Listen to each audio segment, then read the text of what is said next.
Friends ನಮಸ್ಕಾರ, ನಾನು ಜೀವನ್ಧರ್ ಕೇತಪ್ಪನವರು. ಇವತ್ತು ನಿಮ್ಮೊಂದಿಗೆ ಆಹಾರ ಪ್ರಜ್ಞೆಯನ್ನು ಕುರಿತು ಮಾತಾಡಬೇಕು ಅಂತ ನನ್ನ ಅಪೇಕ್ಷೆ. ಫ್ರೆಂಡ್ಸ್, ಆಹಾರ ನಾವೆಲ್ಲ ಹುಟ್ಟಿದಾಗಿನಿಂದ ತಗೊಳ್ಳೋದು, ನಾವು ತಾಯಿಯ ಹಾಲನ್ನು ಕುಡಿಯೋದು ಬಿಟ್ಟ ಮೇಲೆ ನಾವು ಆಹಾರ ಸೇವಿಸೋದಕ್ಕೆ ಏನು ಶುರು ಮಾಡ್ತೀವಿ.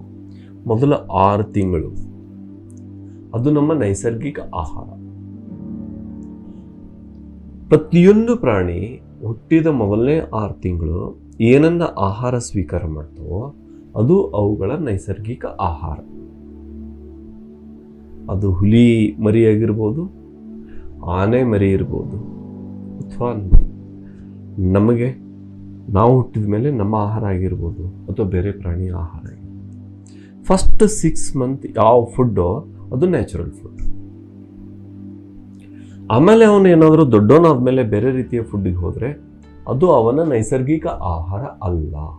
ಇದು ಫಸ್ಟ್ ತಿಳ್ಕೊಂಡ್ರೆ.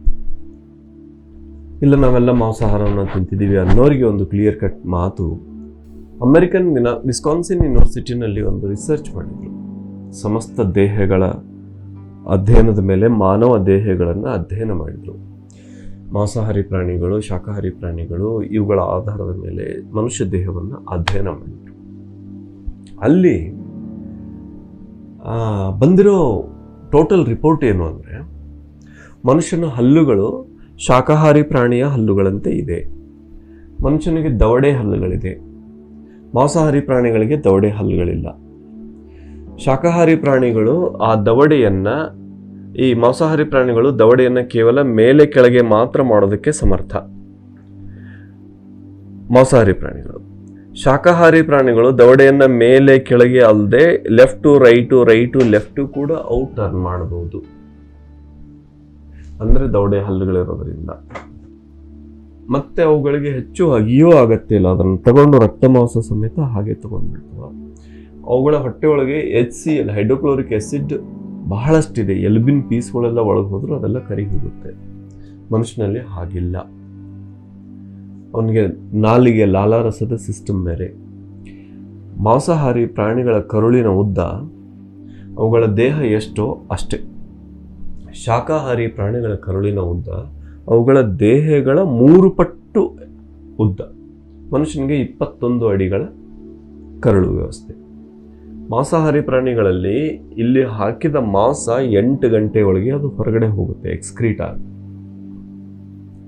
ಅದೇ ಶಾಕಾಹಾರಿ ವ್ಯಕ್ತಿ ಮಾಂಸ ತಿಂದರೆ 24 ಗಂಟೆ, ಇನ್ನು ಮಿಕ್ಕುಳಿದ 16 ಗಂಟೆ ಕೊಳೆತ ಸ್ಥಿತಿಯಲ್ಲಿ ದೇಹದಲ್ಲಿ ಇರುತ್ತೆ.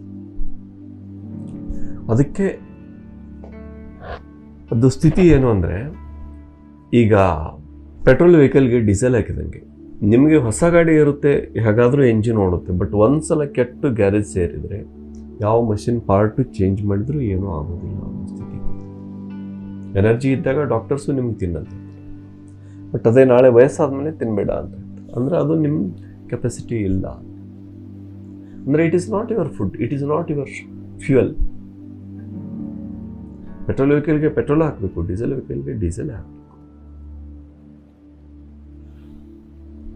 ಟೋಟಲ್ ಮನುಷ್ಯನ ಆ ಉಗುರಿನ ವ್ಯವಸ್ಥೆ, ಆ ದೇಹದ ಪಚನಾಂಗ ವ್ಯವಸ್ಥೆ ಸಂಪೂರ್ಣವಾಗಿ ಶಾಕಾಹಾರಕ್ಕೆ ಅನುಸಾರವಾಗಿರೋದ್ರಿಂದ ಮನುಷ್ಯನಿಗೆ ಶಾಕಾಹಾರ ನೈಸರ್ಗಿಕ ಆಹಾರ. ಮಾಂಸಾಹಾರಿ ಪ್ರಾಣಿಗಳು ನಾಲಿಗೆಯಿಂದ ನೆಕ್ಕಿ ನೀರು ಕುಡಿತವ. ಶಾಕಾಹಾರಿ ಪ್ರಾಣಿಗಳು ಸಿಪ್ ಬೈ ಸಿಪ್ ಗುಟಿಸಿ. ಆನೆ ಇದ್ರೆ ಸೊಂಡಿಲಿಂದ ತಗೊಂಡು ಕುಡಿತೀವಿ, ಮಂಗೆ ಇದ್ರೆ ಹೋಗಿ ಸಿಪ್ ಬೈ ಸಿಪ್ ಕುಡಿತೀವಿ. ಮನುಷ್ಯ ಪ್ಲೇಟಲ್ಲಿ ಹಾಕೊಂಡು ನೀರು ನೆಕ್ಕಿ ಕುಡಿಯೋದಿಲ್ಲ, ಗುಟಿಸಿ ಕುಡಿತಾನೆ. ಸಿಪ್ ಬೈ ಸಿಪ್ ತುಟಿಯನ್ನು ಮುಚ್ಚಿ ನೀರು ಕುಡಿತಾರೆ. ಇವು ನಾಲಿಗೆಯಿಂದ ನೆಕ್ಕಿ ನೀರು. ಹೀಗಾಗಿ ಶುದ್ಧ ಶಾಕಾಹಾರ ಜೀವ ಮನುಷ್ಯ ದೇಹ, ಶಾಕಾಹಾರ ವ್ಯವಸ್ಥೆಗೆ ಅನುಗುಣವಾದ ದೇಹ. ಅದಕ್ಕೆ ನಾವೆಲ್ಲರೂ ಶಾಕಾಹಾರಿಗಳಾಗಿರಬೇಕು. ಇದು ಶಾಕಾಹಾರಿಗಳಿಂದ ಇನ್ನು ಮುಂದಿನ ಹಂತಕ್ಕೆ ಹೋಗೋರಿಗೆ ಮುಂದಿನ ಮಾತುಗಳು. ದೇಹಕ್ಕೆ ಶಾಕಾಹಾರ ಒಂದೇ ಸಾಕ? ಇನ್ನೂ ಏನಾದರೂ ಆಹಾರ ವ್ಯವಸ್ಥೆ ಒಳಗೆ ನಾವು ಧ್ಯಾನ ಸಾಧನೆ ಮಾಡೋರಿಗೆ ಈ ಮಾತು. ಇನ್ನೂ ಏನಾದರೂ ಹೊಸ ರೀತಿಯ ಏನಾದರೂ ನಾವು ವಿಧಾನಗಳನ್ನು ಅಳವಡಿಸಿಕೊಂಡ್ರೆ ನಮ್ಮ ಧ್ಯಾನ ಸಾಧನೆಗೆ ಹೆಚ್ಚಿನ ಅನುಕೂಲ ಆಗುತ್ತಾ ಅನ್ನೋದು ನಮ್ಮ ಪ್ರಶ್ನೆ. ಫ್ರೆಂಡ್ಸ್, ನಮ್ಮೆಲ್ಲರಿಗೂ ಬ್ರಹ್ಮರ್ಷಿ ಪಿತಾಮಹ ಪತ್ರಿಜಿಯವರು ಹೇಳ್ತಾರೆ, ಧ್ಯಾನ ಮಾಡಿದವರು ಅಡಿಗೆ ಮಾಡಬೇಕು, ಅದು ಬುದ್ಧ ಫುಡ್ ಅಂತ. ಅಂದ್ರೆ ಆ ತರಂಗಗಳು, ಆ ವಸ್ತುಗಳನ್ನು, ಆಹಾರ ಪದಾರ್ಥಗಳನ್ನು ಮುಟ್ಟಿದಾಗ ಅವು ಚೈತನ್ಯ ಪಡ್ಕೊಳ್ಳುವಂಥ ಚೈತನ್ಯ ಶಕ್ತಿ ಇದನ್ನು ಗಮನಿಸ್ಬೋದು. ಈಗೇನು ನಾವು ಹಾಗೆ ಯಾವುದೋ ಒಂದು ಪೌರಾಣಿಕ ಮಾತನ್ನು ನಿಮ್ಗೆ ಹೇಳ್ತೀವಿ ಅಂತಲ್ಲ. ಈಗ ಸದ್ಯ ಟೆಕ್ನಾಲಜಿ ಇದೆ, ನಿಮಗೆ ಕಿರ್ಲಿಯನ್ ಫೋಟೋಗ್ರಫಿ ಅಂತ ಇದೆ. ನೀವು ಕಿರ್ಲಿಯನ್ ಫೋಟೋಗ್ರಫಲ್ಲಿ ನೀವು ಅವುಗಳ ಆ ಪ್ರಭಾ ಮಂಡಲವನ್ನು ಕೂಡ ನೀವು ಫೋಟೋ ಹಿಡಿಬೋದು. ಒಬ್ಬ ವ್ಯಕ್ತಿ, ಒಬ್ಬ ಅದ್ಭುತ ಪ್ರಕಂಪನಗಳ ವ್ಯಕ್ತಿ ಆ ಫುಡ್ಡನ್ನು ಮುಟ್ಟಿದಾಗ ಅವು ಇನ್ನೂ ಯಾವ ರೀತಿ ತನ್ನ ಫುಡ್ ಆ ಪ್ರಕಂಪನವನ್ನು ಹೆಚ್ಚಿಸಿಕೊಳ್ತಾವೆ, ಅದರಲ್ಲಿ ಬರೋ ನೀವು ಸ್ವಾದವನ್ನು ಕೂಡ ಗಮನಿಸ್ಬೋದು. ಇದು ಆ ಅದ್ಭುತ, ಆ ಚೈತನ್ಯ ಶಕ್ತಿ ಇರುವವರು ಮಾಡಿದ ಅಡುಗೆಯ ಫಲ. This is called Buddha food. ಬುದ್ಧತ್ವವನ್ನು ಹೊಂದಿದವರು ಮಾಡುವ ಅಡುಗೆ ಬುದ್ಧ ಆಹಾರ. ನೀವೆಲ್ಲರೂ ದಯವಿಟ್ಟು ಇದ್ರ ಜೊತೆಗೆ ಲಿಂಕು ಜೋಡಿಸಿರ್ತೀವಿ, ಅದನ್ನು ನೋಡ್ರಿ ಪ್ಲೀಸ್. ಡಾಕ್ಟರ್ ಮಸಾರೋ ಎಮೋಟೋ ಅನ್ನೋರು ಜಪಾನ್ ವಿಜ್ಞಾನಿ. ಅವರು ನೀರಿನ ಮೇಲೆ ಪ್ರಯೋಗ ಮಾಡಿದರು, ಅನ್ನದ ಮೇಲೆ ಪ್ರಯೋಗ ಮಾಡಿದರು. ಯಾವ ರೀತಿ ನಮ್ಮ ಪ್ರಕಂಪನೆಗಳು ಅವುಗಳಿಗೆ ತಟ್ಟಿ ಅವುಗಳಲ್ಲಿ ರಾಸಾಯನಿಕ ಪರಿವರ್ತನೆಯನ್ನು ಹೊಂದುತ್ತವು. ಓಶೋ ಅವರು ಅವತ್ತು ಒಂದು ಮಾತು ಕ್ಲಿಯರ್ ಆಗಿ ಹೇಳಿದ್ರು, ಈಗ ನಾವು ಎಲ್ಲ ಪ್ರಾಕ್ಟಿಕಲಿ ಮಾಡಿ ನೋಡ್ಬೋದು. ನಾವು ಒಬ್ಬ ವ್ಯಕ್ತಿ ಅದ್ಭುತ ಪ್ರಕಂಪನೆಗಳಿಂದ ಬೊಗಸೆಯಲ್ಲಿ ನೀರು ಹಿಡ್ಕೊಂಡು ಒಂದು ಸಸಿಗೆ ಹಾಕಿದರೆ, ಅದೇ ವ್ಯಕ್ತಿ ತೀರಾ ನೆಗೆಟಿವ್ ಕಂಪನಗಳಿಂದ ವೈಬ್ರೇಷನ್ಗಳಿಂದ ಒಂದು ಸಸಿಗೆ ನೀರು ಹಾಕಿದರೆ, ಎರಡು ಒಂದೇ ಮಣ್ಣು ಒಂದೇ ಬೀಜ ಹಾಕಿದ್ರು ಕೂಡ ಒಂದು ಅದ್ಭುತವಾಗಿ ಬೆಳೆದು ಹೂವನ್ನು ಕೊಡುತ್ತೆ. ಅಥವಾ ಅದು ಹಣ್ಣಿನ ಗಿಡ ಆಗಿದ್ರೆ ಹಣ್ಣು, ಇದು ಅಲ್ಲೇ ಕಮರಿ ಹೋಗುತ್ತೆ. ಇದು ಹೇಗೆ ಸಾಧ್ಯ? ಆ ವ್ಯಕ್ತಿಯ ಪ್ರಕಂಪನಗಳಲ್ಲಿ ಆಗುವ ಬದಲಾವಣೆಗಳು. ಈ ರೀತಿ ಇರೋರು ಅಡುಗೆ ಮಾಡೋದ್ರಿಂದ ಆ ಅಡುಗೆಗೆ ಹೆಚ್ಚಿನ ಶಕ್ತಿ. ಫಸ್ಟು ಶಾಕಾಹಾರ. ನಾವು ನಾನ್ ವೆಜ್ಜು ಮನುಷ್ಯನ ಆಹಾರ ಅಲ್ವೇ ಅಲ್ಲ, ಮೊಟ್ಟೆ ಕೂಡ ನಾನ್ ವೆಜ್ಜೇ, ಇದನ್ನು ನೆನ್ಪಿಟ್ಕೊಂಡ್ರಿ. ಮಾಂಸಾಹಾರವೇ ಇಲ್ಲ ಸರ್, ಸುಪ್ರೀಂ ಕೋರ್ಟ್ ಡಿಸಿಷನ್ ಕೊಟ್ಟಿದೆ, ಇಲ್ಲ ಶಾಕಾಹಾರ, ಅದೆಲ್ಲ ಅದೊಂದು ಪ್ರಪಗಾಂಡ, ಅದೊಂದು ಪ್ರಚಾರದ ತಂತ್ರ ಅಷ್ಟೇ. ಇಲ್ಲ ಸರ್, ಅದರಿಂದ ಮರಿ ಹುಟ್ಟೋದಿಲ್ಲ, ಅದಕ್ಕೆ ಅದು ಶಾಕಾಹಾರ. ಒಬ್ಬ ಮನುಷ್ಯನಿಗೆ ಅಥವಾ ಪ್ರಾಣಿಗೆ ಮಕ್ಕಳಾಗಬಾರ್ದಂಗೆ ಆಪರೇಷನ್ ಮಾಡಿದರೆ ಅದು ಶಾಕಾಹಾರ ಆಗೋದಿಲ್ಲ, ಅದನ್ನು ಕಟ್ ಮಾಡಿ ತಿನ್ನೋದಕ್ಕೆ ಬರೋದಿಲ್ಲ. ಈ ನಿಮ್ಮ ವಿಜ್ಞಾನ ತಂತ್ರಜ್ಞಾನಗಳನ್ನು ಅಳವಡಿಸಿ ಅದು ನೈಸರ್ಗಿಕವಾಗಿ ಹುಟ್ಟುವ ಮರಿಗಳನ್ನು ಕೂಡ ನೀವು ಜೆನೆಟಿಕ್ ಲೆವೆಲಲ್ಲಿ ಚೇಂಜ್ ಮಾಡಿ ಮರಿ ಹುಟ್ಟಾಕಲಾರ್ದಂಗೆ ಆ ಮೊಟ್ಟೆಗಳನ್ನು ಇಡಿಸ್ತಿರಲ್ಲ, ಅದು ನಿಮ್ಮ ತಂತ್ರಜ್ಞಾನದ ಒಂದು ಮಿತಿ ಮೀರಿದ ವರ್ತನೆ ಅಷ್ಟೆ, ಮತ್ತೇನಲ್ಲ. ಅದಕ್ಕೆ ಮೊಟ್ಟೆ ಕೂಡ ಮಾಂಸಾಹಾರವೇ, ಮೊಟ್ಟೆ ಕೂಡ ತಿನ್ನೋ ಹಾಗಿಲ್ಲ. ಇನ್ನು ಶಾಕಾಹಾರದಲ್ಲಿ ನಾವೇನನ್ನ ಮಾಡಬೇಕು ನೋಡಿ. ಫಸ್ಟು ಯಾವತ್ತಾದರೂ ನೋಡ್ರಿ, ನಾವು ಪ್ರಾಮಾಣಿಕ ದುಡಿಮೆಯಿಂದ ನಾವು ಒಂದು ಸ್ವಲ್ಪ ಏನಾದರೂ ತಿಂದರೆ ಅದಕ್ಕೆ ಬರುವಂಥ ಟೇಸ್ಟು ಅಪ್ರಾಮಾಣಿಕ ದುಡಿಮೆಯಿಂದ ತಿಂದರೆ ಬರುತ್ತೆ. ನಮ್ಮ ಪ್ರಾಮಾಣಿಕ ದುಡಿಮೆಯ ಫಲ ನಮ್ಮ ಆಹಾರದೊಳಗೆ ಇರ್ತದೆ. ಇನ್ನು ಯಾವ ರೀತಿ ನಾವು ಆಹಾರ ತಗೊಳ್ತೀವಿ? ಒಂದು ಬಾಯಿಯ ಮೂಲಕ ಹೊಟ್ಟೆಗೆ ಆಹಾರ ತಗೊಳ್ತೀವಿ, ಒಂದು ಆಲೋಚನೆಗಳ ಮೂಲಕ ನಮ್ಮ ಮನಸ್ಸಿಗೆ ಆಹಾರ ತಗೊಳ್ತೀವಿ, ಒಂದು ಓದುವುದರ ಮೂಲಕ ನೋಡುವುದರ ಮೂಲಕ ಬುದ್ಧಿಗೆ ಆಹಾರ ತಗೊಳ್ತೀವಿ, ಭಾವನೆಗಳ ಮೂಲಕ ಹೃದಯಕ್ಕೆ ಆಹಾರ ತಗೊಳ್ತೀವಿ. ಇವೆಲ್ಲ ಆತ್ಮನ ಫುಡ್, ಆತ್ಮನ ಆಹಾರ. ಈಗ ಮನುಷ್ಯನು ಯಾವ ರೀತಿಯ ಆಲೋಚನೆಗಳನ್ನು ಮಾಡ್ತಾನೆ ನೋಡ್ರಿ. ಯಾರಿಗಾದ್ರೂ ಏನಾದರೂ ಹಾನಿಯನ್ನು ಬಯಸಿ ನಾವು ಸಂತೋಷ ಪಡ್ತಾ ಇದ್ರೆ ಆ ನಕಾರಾತ್ಮಕ ಆಲೋಚನೆಗಳ ಪ್ರಭಾವ ನಮ್ಮ ಮೇಲೇನೆ, ಬೇರೆ ಯಾರ ಮೇಲೂ ಅಲ್ಲ. ಅದೇ ಒಳ್ಳೆಯದನ್ನು ಬಯಸಿ ಸಂತೋಷ ಪಡ್ತಿದ್ರೆ ಅದರ ಪ್ರಭಾವ ನಮ್ಮ ಮೇಲೇನೆ. ಇಲ್ಲಿ ನಾವು ಡಾಕ್ಟರ್ ಮಸಾರೋ ಎಮೋಟೋ ಅವರ ಪ್ರಯೋಗವನ್ನು ನಾವು ಇಲ್ಲಿ ನೋಡಬೇಕು. ಅವರು ಅನ್ನದ ಮೇಲೆ, ಇದಕ್ಕೆ ನಿಮಗೆ ಕನೆಕ್ಟ್ ಕೊಟ್ಟಿರ್ತೀವಿ, ಅನ್ನದ ಮೇಲೆ ಒಂದಕ್ಕೆ ಒಳ್ಳೆಯದನ್ನು ಮಾತಾಡಿದ್ರು, ಒಂದಕ್ಕೆ ಕೆಟ್ಟದ್ದನ್ನು ಮಾತಾಡಿದ್ರು. ಒಳ್ಳೆಯದನ್ನು ಮಾತಾಡಿದ್ದು 2-3 ವಾರ ಚೆನ್ನಾಗಿ ಬಂತು, ಕೆಟ್ಟದ್ದನ್ನು ಮಾತಾಡಿದ್ದು ಎಲ್ಲ ಬೂಸ್ಟ್ ಹಿಡಿದು ಬ್ಲ್ಯಾಕ್ ಆಗಿ ಹೋಯಿತು. ಅದೇ ನೀರಿಗೆ ಬೇರೆ ಬೇರೆ ಪ್ರಯೋಗ ಮಾಡಿದರು. ನೀರಿನ ಪರಮಾಣುಗಳ ಅಣುಗಳ ಆ ಸಂರಚನೆಯನ್ನು ಮೈಕ್ರೋಸ್ಕೋಪಿಕ್ ಲೆವೆಲಲ್ಲಿ ಓಪನ್ ಮಾಡಿ ನೋಡಿದರೆ ಅತ್ಯುತ್ತಮವಾದ ಭಾವನೆಗಳ, ಪ್ರಕಂಪನಗಳ, ಉಚ್ಚಾರಣೆಗಳ ಸ್ಪಂದನದಿಂದ ನೀರು ವಜ್ರದಂತೆ, ಸ್ಫಟಿಕದಂತೆ ಅದ್ಭುತವಾದ ಕೋನಗಳು, ಆಧ್ಯಾತ್ಮಿಕ ಡಿಸೈನನ್ನು ತಗೊಂಡು ಅದು ನಮಗೆ ಕಾಣಿಸ್ತಿತ್ತು. ಇನ್ನೊಂದು ನೆಗೆಟಿವ್ ವರ್ಡ್ಗಳನ್ನು ಹಾಕಿದಾಗ ನೀರು ಅದೇ ಕಲುಷಿತ, ಅದೇ ಒಂಥರ ರಸ್ಟಿಕ್, ಒಂಥರ ಆ ಎನರ್ಜಿ ಇಲ್ಲದ, ಒಂಥರ ಕೊಳೆತು ಹೋದಂಥ ಸ್ಥಿತಿಯನ್ನು ಅದು ತೋರಿಸ್ತಿತ್ತು. ನೋಡ್ರಿ ನೀವು ಈ ವಿಡಿಯೋದಲ್ಲಿ ಲಿಂಕ್ ಇರುತ್ತೆ, ನೀವು ನೋಡ್ರಿ. ಅದರಲ್ಲಿ ಎಲ್ಲಿಂದ ಬಂತು ಆ ನೀರಲ್ಲಿ? ಒಂದೇ ನೀರು ಹೀಗೆ ಮಾತಾಡಿದಾಗ ನೀರಲ್ಲಿ ಚೇಂಜು, ಹೀಗೆ ಮಾತಾಡಿದಾಗ ಒಂದು ಚೇಂಜು. ಎಲ್ಲಿಂದ ಬಂತದು ನಿಮಗೆ ಚೇಂಜು? ಅದು ನಿಮ್ಮ ಒಳಗಡೆಯಿಂದ ಬರುವ ಪ್ರಕಂಪನಗಳ ಪ್ರಭಾವ, ವೈಬ್ರೇಷನ್ ಪ್ರಭಾವ ಅವುಗಳ ಮೇಲೆ. ಆ ನೀರಿನ, ಇದು ನೀರಿನಿಂದ ಅದು ಆಲೋಚನೆಗಳಿಂದ ಅದು ಬಂದದ್ದು. ಅದೇ ಉಚ್ಚಾರಣೆ, ನಮ್ಮ ಬಾಯಿಂದ ಮಾತೇನು ಬರುತ್ತೋ ಅದರಿಂದ ಆಗಿರೋ ಬದಲಾವಣೆ. ಸೇಮ್ ಇದೇ ಬಾಯಿ ಒಳ್ಳೆಯ ಶಬ್ದಗಳನ್ನು ಉಚ್ಚಾರ ಮಾಡಿದರೆ ಒಂದು ಪ್ರಕಂಪನ ಬೇರೆ, ನೆಗೆಟಿವ್ ಶಬ್ದಗಳನ್ನು ಉಚ್ಚಾರಣೆ ಮಾಡಿದರೆ ಬರುವ ಒಂದು ಪ್ರಕಂಪನ ಬೇರೆ, ಅದರ ರಿಸಲ್ಟ್ ಬೇರೆ. ಐ ಲವ್ ಯು ಅಂತ ಅನ್ನಕ್ಕಾಗಲಿ ನೀರಕ್ಕಾಗಲಿ ಅಂದರೆ ಅದರ ಬರುವ ಎನರ್ಜಿ ಬೇರೆ. ಐ ಹೇಟ್ ಯು ಅಂತಂದರೆ ಅದು ಆಗಿರೋ ಪಾಯ್ಸನ್ ಕಂಟೆಂಟ್ ಬೇರೆ. ಫ್ರೆಂಡ್ಸ್, ಇಲ್ಲಿ ನಾವು ಯೋಚನೆ ಮಾಡಬೇಕಾದ್ದೇನು ಅಂದರೆ, ನಾವು ಉಚ್ಚಾರಣೆ ಮಾಡಿದ್ರೇ ಇಷ್ಟು ಇಫೆಕ್ಟ್ ಆಗ್ತಿರ್ಬೇಕಾದ್ರೆ ನಮ್ಮ ಉಚ್ಚಾರಣೆಯನ್ನು ಫಸ್ಟ್ ಕೇಳೋರು ಯಾರು ಹೇಳಿ ನೋಡೋಣ. ನಾವೇ. ಇನ್ನೊಬ್ಬರಿಗೆ ಅದು ಕೇಳಿಸೋದಕ್ಕಿಂತ ಮುಂಚೆ, ಅಫ್ಕೋರ್ಸ್ ಇನ್ನೊಬ್ಬರಿಗೆ ಕೇಳಿಸುತ್ತೋ ಬಿಡುತ್ತೋ ಸೆಕೆಂಡ್ರಿ, ಅದು ಬೇರೆ ವಿಷಯ. ಆದರೆ ನಮ್ಮ ಉಚ್ಚಾರಣೆಯನ್ನು ಕೇಳೋದು ನಾವೇ ಫಸ್ಟ್. ಅಂದರೆ ನಾವು ಮಾಡಿದ ಉಚ್ಚಾರಣೆಯ ಫಲ ಫಸ್ಟ್ ಆಗೋದು ನಮಗೆ. ಅದಕ್ಕೆ ಯಾವ ರೀತಿಯಿಂದ ನಾವು ಉಚ್ಚಾರಣೆ ಮಾಡಬೇಕು ಅನ್ನೋದನ್ನು ನೆನಪಿಟ್ಕೊಂಡ್ರಿ. ಜೀಸಸ್ ಕ್ರೈಸ್ಟ್ ನಮಗೊಂದು ಮಾತು ಹೇಳ್ತಾರೆ, what goes into the mouth does not defileth a person, what comes out of the mouth it defileth a person. ನಮ್ಮ ಬಾಯಿಯ ಮೂಲಕ ನಮ್ಮ ದೇಹದಲ್ಲಿ ಏನು ಹೋಗುತ್ತೋ ಅದು ಮನುಷ್ಯನನ್ನು ಹಾಳು ಮಾಡೋದಿಲ್ಲ, ಅಷ್ಟು ಹಾಳು ಮಾಡೋದಿಲ್ಲ. ಬಟ್ ನಮ್ಮ ಬಾಯಿಯಿಂದ ಏನು ಬರುತ್ತೋ ಅದು ಮನುಷ್ಯನನ್ನು ಅಷ್ಟು ಹಾಳು ಮಾಡುತ್ತೆ.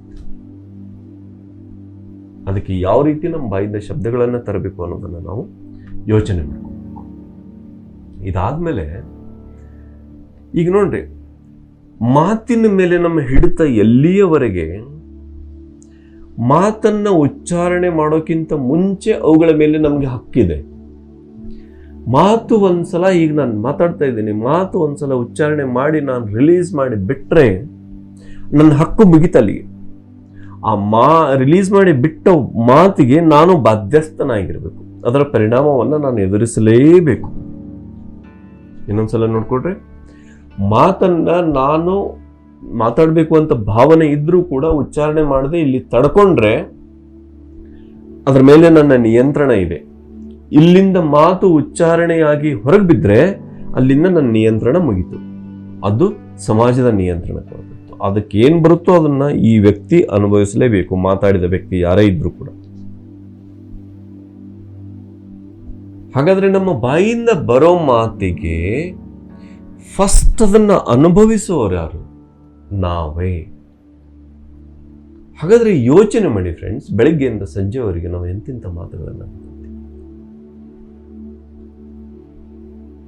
ಬ್ರಹ್ಮರ್ಷಿ ಪಿತಾಮಹ ಪತ್ರಿಜಿಯವರು ಹೇಳ್ತಾರೆ, ಒಬ್ಬ ವ್ಯಕ್ತಿ ಎಷ್ಟು ಜ್ಞಾನಿ ಅನ್ನೋದನ್ನ ಅವನ ಮಾತುಗಳಿಂದ ನೋಡಬೇಕು.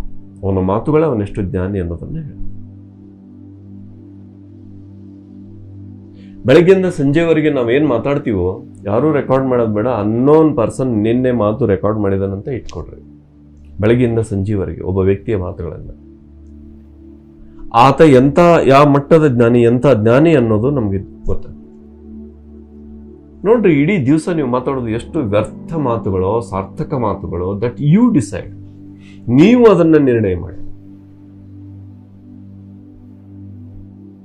ಅಲ್ಲ, ಅದರಿಂದ ಏನಾಗೋದಿದೆ ಸರ್?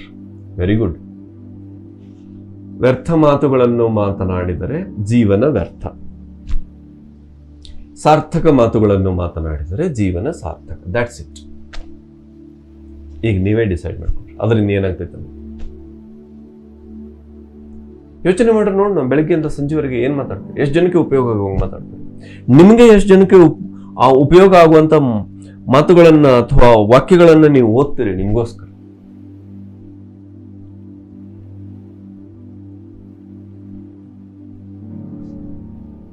ಯೋಚನೆ ಮಾಡ್ರಿ. ನಮ್ಮ ಬಾಯಿಯಿಂದ ಬೆಳಗ್ಗೆಯಿಂದ ಸಂಜೆವರೆಗೆ ಮಲಗೋವರೆಗೆ, ಎದ್ದಾಗಿನಿಂದ ಮಲಗೋವರೆಗೆ ನಮ್ಮ ಬಾಯಿಯಿಂದ ಬರೋದು ವ್ಯರ್ಥ ಮಾತುಗಳು ಸಾರ್ಥಕ ಮಾತುಗಳು ಅನ್ನೋದನ್ನ ನೀವೇ ಟೆಸ್ಟ್ ಮಾಡ್ಕೊಳ್ರಿ. ಅವಾಗ ನೀವು ಒಬ್ಬ ವ್ಯರ್ಥ ವ್ಯಕ್ತಿಯೋ ಸಾರ್ಥಕ ವ್ಯಕ್ತಿಯೋ ಅನ್ನೋ ಸರ್ಟಿಫಿಕೇಟ್ ನಿಮಗೆ ಸಿಗುತ್ತೆ, ಅನ್ನೋ ಸರ್ಟಿಫಿಕೇಟ್ ನಮಗೆ ಸಿಗುತ್ತೆ. ಬೆಳಗ್ಗೆಯಿಂದ ಸಂಜೆವರೆಗೂ ಜಗತ್ತಿನ ಬೇರೆ ಯಾರೂ ರೆಕಾರ್ಡರ್ ಬೇಡ, ನನ್ನಷ್ಟಕ್ಕೆ ನಾನೇ ನೋಡ್ಕೊಂಡ್ರೆ ಸಾಕು ನಾನು ಎಂಥ ವ್ಯಕ್ತಿ ಅನ್ನೋದು ನನ್ನಿಂದ ಗೊತ್ತು, ನನಗೆ ಗೊತ್ತು. ಸೊ ಒಬ್ಬ ವ್ಯಕ್ತಿಯ ನಿರ್ಮಾಣ ಕ್ರಿಯೆ ಎಲ್ಲಿಂದ? ಆತನ ಮಾತುಗಳಿಂದ. ನಾವು ಏನನ್ನ ಉಚ್ಚಾರಣೆ ಮಾಡ್ತೀವೋ ಅದು ಆಗ್ತೈತಿ. ವಾಕ್ ಕ್ಷೇತ್ರ ಅನ್ನೋದು ಇದು ಅದ್ಭುತವಾದ ಒಂದು ಒಂದು ಒಂದು ಒಂದು ಆಯುಧ, ಮನುಷ್ಯನಿಗೆ ಅದ್ಭುತವಾದ ಆಯುಧ. ಇದರಂತ ಆಯುಧವೇ ಜಗತ್ತಿನಲ್ಲಿ ಬೇರೆ ಯಾವುದು. ನೀವು ಯಾರು ಎಷ್ಟು ಮಹಾಪುರುಷರನ್ನ ತಗೊಳ್ತಿರೋ ಅವರೆಲ್ಲರ ಉಪದೇಶಗಳು ನಾವು ಸಾವಿರಾರು ವರ್ಷಗಳ ನಂತರವೂ ನಾವು ಗ್ರಂಥಗಳ ರೂಪದಲ್ಲಿ ಸುರಕ್ಷಿತವಾಗಿಡೋದಕ್ಕೆ ಕಾರಣ ಏನು? ಅವರಂಥ ಮಾತುಗಳನ್ನು ಮಾತಾಡೋಗಿದ್ದಾರೆ. ಹಿಂದಿದ್ದವರು ಬರೆದಿಟ್ಟು ರೆಕಾರ್ಡ್ ಮಾಡಿಟ್ರು. ಸಾವಿರಾರು ವರ್ಷಗಳಿಂದ ನಾವು ಅದನ್ನು ಓದ್ತಾ ಇದ್ದೀವಿ.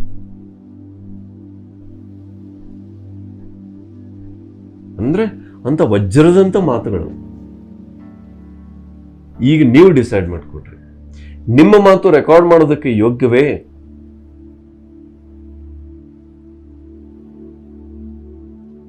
ನಿಮ್ಮ ಮಾತು ರೆಕಾರ್ಡ್ ಮಾಡೋದಕ್ಕೆ ಯೋಗ್ಯ ಇಲ್ಲ ಅಂದ್ರೆ ಅದು ಮುಂದಿನ ಜನರೇಷನ್ಗೆ ಉಪಯೋಗ ಇಲ್ಲ ಅಂತ ಅರ್ಥ.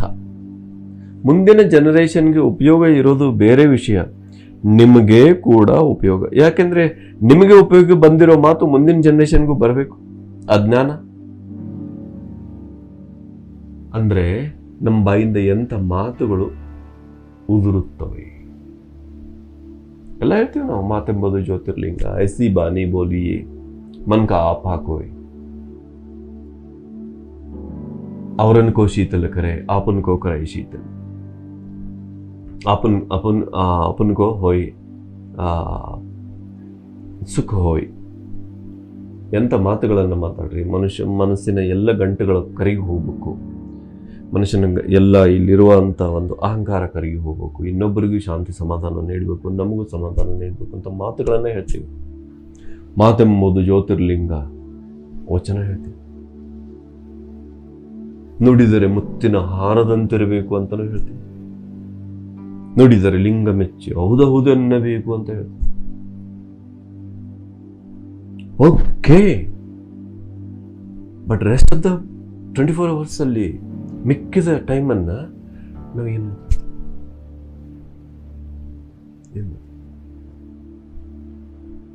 ನಮ್ಮ ಮಾತುಗಳು ನಮ್ಮ ಭವಿಷ್ಯದ ಬೀಜಗಳು. ನಾವೇನನ್ನ ಮಾತಾಡಿದೀವೋ ಅದು ನಮ್ಮ ಜೀವನ. ಇವತ್ತು ನಾನು ಏನಿದ್ದೀನೋ, ನಾನು ಇಲ್ಲಿವರೆಗೆ ನಾನು ಏನು ಮಾತಾಡಿದ್ದೀನೋ ನನ್ನ ಮಾತುಗಳ, ನನ್ನ ಆಲೋಚನೆಗಳ ಒಟ್ಟು ಫಲ ನಾನು. ನೀವೇನಿದ್ದೀರೋ ಅಟ್ ಪ್ರೆಸೆಂಟು, ನೀವು ನಿಮ್ಮ ಮಾತುಗಳ, ನಿಮ್ಮ ಆಲೋಚನೆಗಳ ಒಟ್ಟು ಫಲ. ಇವತ್ತು ಬ್ರಹ್ಮರ್ಷಿ ಪಿತಾಮಹ ಪತ್ರಿಜಿಯವರು ಏನಿದಾರೋ ಅದು ಅವರ ಮಾತುಗಳ, ಅವರ ಆಲೋಚನೆಗಳ ಒಟ್ಟು ಫಲ. ಇವತ್ತು ಓಶೋ ಅವರು ಏನಿದಾರೋ ಅದು ಅವರ ಮಾತುಗಳ, ಅವರ ಆಲೋಚನೆಗಳ ಒಟ್ಟು ಫಲ. ಇವತ್ತು ಬುದ್ಧ ಪುರುಷರು, ಸಂತ ಪುರುಷರು ಏನಿದಾರೋ ಅದು ಅವರ ಮಾತುಗಳ, ಅವರ ಆಲೋಚನೆಗಳ ಒಟ್ಟು ಫಲ. ಹಾಗಾದ್ರೆ ನಿಮ್ಮ ಮಾತು, ನಿಮ್ಮ ಆಲೋಚನೆಗಳೇನು? ಮತ್ತೆ ಏನಿರಬೇಕು? That to decide. ಆಮೇಲೆ ನಾವು ಮಾತಾಡಿದ ಮಾತುಗಳು ಇನ್ನೊಬ್ಬರಿಗೆ, ನಮ್ಮ ವ್ಯವಹಾರ, ಅದು ನಮ್ಮ ಮಾತಿರ್ಬೋದು ಅಥವಾ ನಮ್ಮ ದೈಹಿಕವಾಗಿ ಏನಾದರೂ ಮಾಡಿದ ಕ್ರಿಯೆ ಇರ್ಬೋದು. ಈಗ ನೀವು ಒಂದು ಪುಸ್ತಕ ಬರೆದ್ರಿ ಅಂತ ಇಟ್ಕೊಳ್ಳಿ, ಏನೋ ಮಾಡಿದ್ರಿ ಅಂದ್ರು ಅದು ಇನ್ನೊಬ್ಬರಿಗೆ ಆಹಾರ, ತುಳಸಿದಳ ಪುಸ್ತಕದಲ್ಲಿ ಬ್ರಹ್ಮರ್ಷಿ ಪಿತಾಮಹ ಪತ್ರಿಜಿಯವರು ಆಹಾರ ವ್ಯವಹಾರ ಅನ್ನೋ ಟಾಪಿಕ್ ಅಲ್ಲಿ ಸುಂದರವಾಗಿ ಬರೆದಿದ್ದಾರೆ, ಒಂದ್ಸಲ ಓದ್ರಿ. ಇನ್ನೊಬ್ಬರ ವ್ಯವಹಾರಗಳು ನಮಗೆ ಆಹಾರ, ನಮ್ಮ ವ್ಯವಹಾರಗಳು ಇನ್ನೊಬ್ಬರಿಗೆ ಕಣ್ಣಿನ ಮೂಲಕ ಅವರಿಗೆ ಆಹಾರ, ಕಣ್ಣು ಕಿವಿಗಳ ಮೂಲಕ ಅವರಿಗೆ ಆಹಾರ. ಅಂದ್ರೆ ಕಣ್ಣು ಮತ್ತು ಕಿವಿಗಳು ಇನ್ನೊಬ್ಬರ ವ್ಯವಹಾರಗಳನ್ನು ನಮ್ಮ ಆಹಾರಗಳ ರೂಪದಲ್ಲಿ ಸ್ವೀಕರಿಸುತ್ತವೆ. ಅವ್ರು ಏನೋ ಮಾಡಿದ್ರು, ಕಣ್ಣಿಗೊಂದು ಆಹಾರ. ಏನೋ ಒಂದು ಒಳ್ಳೆ ಕೆಲಸ ಮಾಡಿದ್ರು, ಕಣ್ಣಿಗೊಂದು ಹಬ್ಬ. ದಟ್ ಯು ರಿಸೀವ್ಡ್, ನೀವು ಅದನ್ನ ಪರ್ಸೀವ್ ಮಾಡ್ಕೊಂಡ್ರಿ, ಗ್ರಹಣ ಮಾಡಿದ್ರಿ. ಅದನ್ನ ನೀವು ಎಷ್ಟು ಎಂಜಾಯ್ ಮಾಡಿದ್ರೋ ನಿಮ್ಮಲ್ಲಿ ಆ ರೀತಿಯ ಪ್ರಕಂಪನೆಗಳು, ಆ ರೀತಿಯ ಎನರ್ಜಿ. ಫಾರ್ ಎಕ್ಸಾಂಪಲ್, ಈಗ ನಿಮ್ಗೊಂದು ಪ್ರಶ್ನೆ ಕೇಳ್ತೀನಿ. ಆಕ್ಸಿಡೆಂಟ್ ಆದ್ರೆ ಎಷ್ಟು ಜನ ಹೋಗಿ ಎಲ್ಲರೂ ಆಸಕ್ತಿಯಿಂದ ನೋಡ್ತೀರಿ? ಏನಾದ್ರೂ ಹೊಡೆದಾಟ ಆದ್ರೆ ಎಷ್ಟು ಜನ ಹೋಗಿ ಆಸಕ್ತಿಯಿಂದ ನೋಡ್ತೀರಿ? ಅಂದ್ರೆ ನಿಮ್ಮ ಟೇಸ್ಟ್ ಎಂತದ್ದು ನೋಡ್ಕೊಳ್ರಿ. ಇಲ್ಲಿ ನಿಮ್ಮಿಂದ ಕೈಲಾದಷ್ಟು ಏನಾದ್ರು ಸಹಾಯ ಮಾಡಿ ಬಿಡಿಸೋದಕ್ಕೆ ಅಥವಾ ಆಕ್ಸಿಡೆಂಟ್ ಆದ ಏನಾದರೂ ಸಹಾಯ ಮಾಡೋದಕ್ಕೆ ಸಾಧ್ಯ ಇದ್ರೆ ಹೋಗಿ. ಅಲ್ಲಿ ಅದನ್ನ ನೋಡಿ ಆನಂದ ಪಡೋದಕ್ಕೆ ಹೊರಟಿದ್ದೀರಿ ಅಂದ್ರೆ ನಿಮ್ಮೊಳಗೆ ಎಂತ ರಾಕ್ಷಸ ಗುಣ ಇದೆ ಅನ್ನೋದನ್ನ ನೀವು ನೋಡ್ಬಿಡ್ರಿ first. That is your certificate. ಅಂತದನ್ನ ನೋಡೋದಕ್ಕೆ ನೀವು ಹೋಗ್ತೀರಿ ಅಂದ್ರೆ ನಿಮ್ಮ ರಾಕ್ಷಸತ್ವದ ಸರ್ಟಿಫಿಕೇಟ್. ಅದನ್ನ ನೋಡಿ ನಿಮ್ಗೆ ಖುಷಿ. ಅದನ್ನ 10 ಜನಕ್ಕೆ ಮಾತಾಡ್ತೀರಿ, 100 ಜನಕ್ಕೆ ಹಂಚ್ತೀರಿ, ವಾಟ್ಸಪ್ ಮಾಡ್ತೀರಿ. ಈಗಂತೂ ನಿಮ್ ವಾಟ್ಸಪ್ ಅಸ್ತ್ರ ಸಿಕ್ಕಿದೆ. ಕಿವಿಗಳ ಮೂಲಕ ಬರುವ ಆಹಾರವನ್ನ ಗಮನಿಸಿ ಫ್ರೆಂಡ್ಸ್. ನಿಮ್ ಬಗ್ಗೆ ಒಬ್ರು ಯಾರು ಹೇಳ್ತಾರೆ, ನಿನಗೆ ಗೊತ್ತೇನೋ ಇಂತಿಂತವ್ರು ನಿನಗಿಂತ ಮಾತು ಹೇಳಿದ್ರು, ನನಗ್ ಗೊತ್ತಿಲ್ಲ ಅವ್ರು ಮಾತಾಡಿದ್ದು ನಿಜವೋ ಸುಳ್ಳು, ನಾನು ಅದನ್ನು ನಂಬಿ ನನ್ನ ರಕ್ತ ಕೊತ ಅಂತ ಕುದ್ದು ಹೋಗ್ತದೆ. ಅಂದ್ರೆ ಇಲ್ಲಿ ಬರುವ ಆಹಾರ, ಕಿವಿಗಳ ಮೂಲಕ ಬರುವ ಆಹಾರ ಬ್ರೈನ್ಗೆ ಕನೆಕ್ಟ್ ಆಗಿ ನನ್ನ ರಕ್ತ ಪರಿಚಲನೆಯಲ್ಲಿ ಬದಲಾವಣೆ ಮಾಡ್ತು, ನನ್ನ ಉಸಿರಾಟದಲ್ಲಿ ಬದಲಾವಣೆ ಮಾಡ್ತು, ಆ ಮೂಲಕ ನನ್ನ ಆಲೋಚನಾ ತರಂಗಗಳಲ್ಲಿ ಕೆಮಿಕಲ್ ಚೇಂಜಸ್ ಮಾಡ್ತು. ಅಂದ್ರೆ ಕಿವಿಗಳ ಮೂಲಕ ಬರುವ ಆಹಾರ ನನಗೆ ಯಾವ ಮಟ್ಟದ ಶಕ್ತಿಯನ್ನ ಕೊಟ್ಟಿರಬೇಕು ಯಾವತ್ತಾದ್ರೂ ಯೋಚನೆ ಮಾಡಿದಿರ? ಒಂದು ಇಂಜೆಕ್ಷನ್ ಕೊಟ್ರೆ ಅವನಿಗೆ ಒಂಥರ ನಶೆ ಏರಿ ಹೇಳ್ತಾನವನು. ಅಂತ ಟಾಕ್ಸಿಕ್ ಇಂಜೆಕ್ಷನ್ಗಿಂತಲೂ ಪವರ್ಫುಲ್ ಟಾಕ್ಸಿಕ್ ಇಂಜೆಕ್ಷನ್ ನಿಮ್ಮ ಥ್ರೂ ಯುವರ್ ಇಯರ್ಸ್ ಬರುವಂತ ಮಾತಿನ ಇಂಜೆಕ್ಷನ್, ಮಾತಿನ ಟಾಕ್ಸಿಕ್. ಯಾವತ್ತಾದ್ರೂ ಇಲ್ಲಿ ಬರುವಂತ ನೆಗೆಟಿವ್ ಮಾತುಗಳನ್ನ ತಡೆದಿರೇನ್ರಿ ನೀವು? ಇದು ಮಾತಾಡಬೇಡ ಪ್ಲೀಸ್, ಇದು ನನ್ನ ಧ್ಯಾನದ ಮನೆ, ಇದು ನನ್ನ ಸಾಧನೆ ಮನೆ, ಇದು ನನ್ನ ಸ್ವಾಧ್ಯಾಯದ ಮನೆ, ಇಲ್ಲಿ ಅಂತ ಮಾತಾಡಬೇಡ ಪ್ಲೀಸ್, ಮತ್ತೆ ನನಗೆ ಧ್ಯಾನ ಮಾಡ್ತಾ ಇದ್ದೀನಿ, ನನಗೆ ಇದೆಲ್ಲ ಕೇಳ್ಕೊತ್ಕೊಂಡ್ಲಿಕ್ಕೆ ಟೈಮ್ ಇಲ್ಲ ಅಂತ ಯಾವತ್ತಾದ್ರೂ ಒಂದು ಖಂಡಿತವಾಗಿ ಹೇಳಿದಿರೇನ್ರಿ ನೀವು? ಇಲ್ಲ, ಆಸಕ್ತಿಯಿಂದ ಕೇಳಿದಿರಿ. ಅಂದ್ರೆ ನಿಮ್ಮ ರಕ್ತ ಮಾಂಸಗಳಲ್ಲಿ ಆ ರೀತಿಯ ಕೆಮಿಕಲ್ಗಳನ್ನ ನೀವು ಸ್ರವಿಸಿಕೊಂಡಿದ್ದೀರಿ, ನಿರ್ನಾಳ ಗ್ರಂಥಿಗಳಿಂದ, ಎಂಡೋಕ್ರೈನ್ ಗ್ಲ್ಯಾಂಡ್ಸ್ನಿಂದ. ಆ ರೀತಿ ನಿಮಗೆ ಆ ರಾಸಾಯನಿಕಗಳು ನಿಮ್ಗೆ ಬಿಡುಗಡೆ ಆಗ್ತಾವ ಒಳಗೆ. ಅದನ್ನ ಖುಷಿ ಪಡ್ತೀವಿ. ಅಂದ್ರೆ ನಿಮ್ ಟೇಸ್ಟ್ ಎಂತದ್ದು ನೋಡ್ಕೊಂಡು ಚೆಕ್ ಯುವರ್ ಸೆಲ್ಫ್. ನಿಮ್ಗೆ ಗೊತ್ತೇನ್ರಿ, ಆ ಹುಡುಗನ ಕೂಡ ನೀವು ಮೈಯೆಲ್ಲ ಕಿವಿಯಾಗಿ ಕೇಳ್ತೀರಿ. ನಾಚಿಕೆ ಬರ್ಬೇಕು ನಮ್ಗೆ. ಶ್ರಾವಕ ಅಂತ ಬುದ್ಧ ಮಹಾವೀರರು ತಮ್ಮ ಭಕ್ತರಿಗೆ, ತಮ್ಮ ಜೊತೆಗಿದ್ದವರಿಗೆ ಹೇಳಿದ್ರು. What does it mean? ಶ್ರಾವಕ ಅಂದ್ರೆ ಜಿಸ್ಕ ವ್ಯಕ್ತಿತ್ವ ಸಂಪೂರ್ಣ ಶ್ರವಾಹೋ, ಯಾರ ವ್ಯಕ್ತಿತ್ವ ಸಂಪೂರ್ಣ ಕಿವಿಯಾಗಿದೆಯೋ ಅವರು ಶ್ರಾವಕರು. ಅಂದ್ರೆ ಅವರು ಹೇಳೋ ಉಪದೇಶವನ್ನು ಅವರು ಮೈಯೆಲ್ಲ ಕಿವಿಯಾಗಿ ಕೇಳ್ತಿದ್ರು, ಅದಕ್ಕೆ ಶ್ರಾವಕ ಅಂತ ಬಂತು. ಈಗ ನೀವು ಇಂಥ ಮಾತುಗಳನ್ನ ಮೈಯೆಲ್ಲ ಕಿವಿಯಾಗಿ ಕೇಳ್ತೀರಿ, ಇಡೀ ದೇಹ ಎಲ್ಲ ಅಲ್ಲಿ ಓದಿಡ್ತೀರಿ. ಅದೇ ಒಂದು ಅದ್ಭುತವಾದ ಆಧ್ಯಾತ್ಮಿಕ ಮಾತುಗಳು, ನಿಮ್ಮ ಆತ್ಮೋನ್ನತಿಯ ಮಾತುಗಳು ನಡೆದಾವಂದ್ರೆ ನೀವಲ್ಲಿ ವಾಟ್ಸಪ್ ಸೆಲ್ಫಿನೋ ಮಾಡ್ಕೊತೀರಿ. ಅವಾಗ ನೀವು ಮೈಯೆಲ್ಲ ಕಿವಿಯಾಗಿ ಕೇಳೋದಿಲ್ಲ. ನಿಮ್ಮ ಕೈ ಒಂದ್ ಕಡೆ ಅಳಗಾಡ್ತಿರ್ತತಿ, ಕಾಲೊಂದ್ ಕಡೆ ಅಳಗಾಡ್ತಿರ್ತತಿ, ನಿಮ್ಮ ಬಾಡಿ ಒಂದ್ ಕಡೆ, ಬಂದವ್ರನ್ನ ಹೋದವ್ರನ್ನ ನೋಡೋದು. ಅದೇ ಒಂದು ಸಿನಿಮಾ ಇದ್ರೆ ಬಂದವರನ್ನು ಹೋದವರನ್ನ ನೋಡ್ತೀರಿ ನೀವು? ಒಂದು ಅಧ್ಯಾತ್ಮದ ಉನ್ನತಿಯ ಮಾತು ನಡೆದಾಗ ಆ ರೀತಿ ಮಾಡ್ತೀರ ಅಂದ್ರೆ ನಿಮ್ಮ ಟೇಸ್ಟ್ ಎಂತ? ಕಿವಿಗಳ ಮೂಲಕ ಬರುವ ಆಹಾರದಿಂದ ಎಚ್ಚರವಿರಲಿ. ಹಾಗಾದ್ರೆ ಈ ಆಹಾರನ ಹೇಗೆ ಚೆಕ್ ಮಾಡ್ಕೊಳ್ಬೇಕು ನಾವು ಅಂತ ನಿಮ್ಗೆ ಒಂದು ಕ್ವಶನ್ ಇರ್ಬೋದು. ಕಿವಿಗಳ ಮೂಲಕ, ಆ ಮಾತಿನ ಶಕ್ತಿಯ ಮೂಲಕ ಬಂದಂಥ ಆಹಾರ ನಿಮ್ಮ ರಕ್ತ ಪರಿಚಲನೆಯಲ್ಲಿ ಬದಲಾವಣೆ ಮಾಡದೆ, ನಿಮ್ಮ ಉಚ್ಛ್ವಾಸ ನಿಶ್ವಾಸ, ಶ್ವಾಸೋಚ್ಛ್ವಾಸ ಪ್ರಕ್ರಿಯೆಯಲ್ಲಿ ಬದಲಾವಣೆ ಮಾಡದೆ ಸಮಾಧಾನತೆಯನ್ನು ಹಾಗೆಯೇ ಮುಂದುವರಿಸಿದರೆ ಅದು ನಿಮಗೆ ಶಕ್ತಿ ನೀಡುವ ಮಾತು. ನಿಮ್ಮ ರಕ್ತ ಪರಿಚಲನೆಯಲ್ಲಿ ಹೆಚ್ಚು ಕಡಿಮೆ ಆದರೆ, ನಿಮ್ಮ ಉಚ್ಛ್ವಾಸ ನಿಶ್ವಾಸದಲ್ಲಿ ಹೆಚ್ಚು ಕಡಿಮೆ ಆದರೆ, it is not your food, ಅದು ಟಾಕ್ಸಿನ್. ನೆನ್ಪಿಟ್ಕೊಳ್ರಿ. ಹಾಗಾದ್ರೆ ಅದು ಮಾತಾಡೋದು ಏನದು? ಗಾಸಿಪ್. ಏನ್ ಹೇಳಿದ್ದಾರೆ ಬ್ರಹ್ಮರ್ಷಿ ಪಿತಾಮಹ ಪತ್ರಿಜಿಯವರು? Gossip is a cancer of the soul. ಇನ್ನೊಬ್ಬರ ಕುರಿತು ನಾವೇನಾದ್ರೂ ಮಾತಾಡೋದು ನಮ್ಮ ಆತ್ಮನ cancer. One or another day it appears in the body.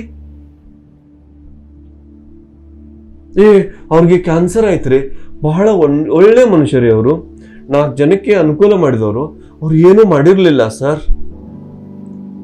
You check his chemicals or her chemicals, ಆವಾಗ ನಿಮಗೆ ಗೊತ್ತಾಗೈತಿ ಆ ಕ್ಯಾನ್ಸರ್ ಎಂಡೋಕ್ರೈನ್ ಗ್ಲೈಂಡ್ಸ್ ನಿಂದ ಯಾವ ಟಾಕ್ಸಿನ್ಸ್ ರಿಲೀಸ್ ಆಗಿದೆ ಮತ್ತೆ ದೇಹದಲ್ಲಿ ಯಾವ ರೀತಿ ಅದನ್ನ ಓಪನ್ ಮಾಡಿದೆ ಅಂತ ನೋಡ್ಕೊಡ್ರಿ, ಗೊತ್ತ.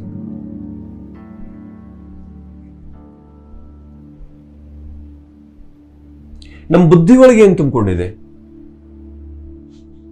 ಅದಕ್ಕಿಂತ ಮುಂಚೆ ಇನ್ನೊಮ್ಮೆ ಮನಸ್ಸೊಳಗೆ ಏನ್ ತುಂಬಿಕೊಂಡಿದೆ, ಎಂತಿಂತ ಆಲೋಚನೆಗಳು, ಎಂತಿಂತ ಭಾವನೆಗಳು ನಿಮ್ಗೆ ತುಂಬಿಕೊಂಡಿದೆ, ಚೆಕ್ ಮಾಡ್ತೀರಾ ಒಂದ್ಸಲ? ನೋಡ್ಕೊಡ್ರಿ ಎಷ್ಟು ಸದ್ಭಾವನೆಗಳು, ದುರ್ಭಾವನೆಗಳು ತುಂಬಿಕೊಂಡಿದೆ ನಿಮ್ಮೊಳಗೆ. ನಿಮ್ಮ ಮನೆ ಒಳಗೆ ಟ್ರೆಜರಿ ಇದೆ ಏನ್ರಿ? ನಾನು ಎಲ್ಲರಿಗೂ ನಿಮ್ಗೆ ಕೇಳ್ತೀನಿ. ಎಲ್ಲ 99.99 ಎಲ್ಲರಿಗಿದೆ, ಹೌದಾ? ಆ ಟ್ರೆಜರಿ ಒಳಗೆ ಏನ್ ಇಟ್ಟಿದ್ದೀರಿ ನೀವು? ರಸ್ತೆ ಒಳಗೆ ಬಿದ್ದಂತ ಕಸನ ಟ್ರೆಜರಿ ಒಳಗೆ ತಂದು ಇಟ್ಟಿದ್ದೀರೇನ್ರಿ? ಏನ್ರಿ ಇಂಥದಂತ ಪ್ರಶ್ನೆ ಕೇಳ್ತೀರಿ ಅಂತ ನನಗೆ ತಿರುಗಿ ಕೇಳ್ಬೇಡ್ರಿ. ಇಟ್ಟಿದ್ದೀರೇನ್ರಿ ತಂದು? ಇಲ್ಲ. ಮತ್ತೆ ಏನ್ ಇಟ್ಟಿದ್ದೀರಿ? ಅತ್ಯಂತ ಬೆಲೆ ಬಾಳುವ ವಸ್ತುಗಳನ್ನ. ಹಾಗಾದ್ರೆ ಇಲ್ಲಿ ಸ್ವಲ್ಪ ಯೋಚನೆ ಮಾಡ್ಕೊಡ್ರಿ, ಏನ್ ಇಟ್ಕೊಂಡಿದ್ದೀರಿ ಇಲ್ಲಿ? ರಸ್ತೆಯಲ್ಲಿ ಬಿದ್ದಂತ ಕಸ, ಪೋಸ್ಟರ್ನಲ್ಲಿ ಕಂಡಂತ ಕಸ, ರಸ್ತೆಯಲ್ಲಿ ಆಗಿರುವಂತ ಆಕ್ಸಿಡೆಂಟು, ಹೊಡೆದಾಟ, ಬಡದಾಟ, ಅವ್ರಿಗೆ ಮಾಡಿದ ಅಪಮಾನ, ಇವ್ರಿಗೆ ಮಾಡಿದ ಅಪಮಾನಗಳನ್ನು ರಸವತ್ತಾಗಿ ಇಲ್ಲಿ ಇಟ್ಕೊಂಡಿದ್ದೀರಿ. ಅಂದ್ರೆ ಅಮೂಲ್ಯ ಮುತ್ತು ರತ್ನಗಳಂತ ವಿಚಾರಗಳನ್ನ ಇಟ್ಕೊಳ್ಬೇಕಾದ ಜಾಗದಲ್ಲಿ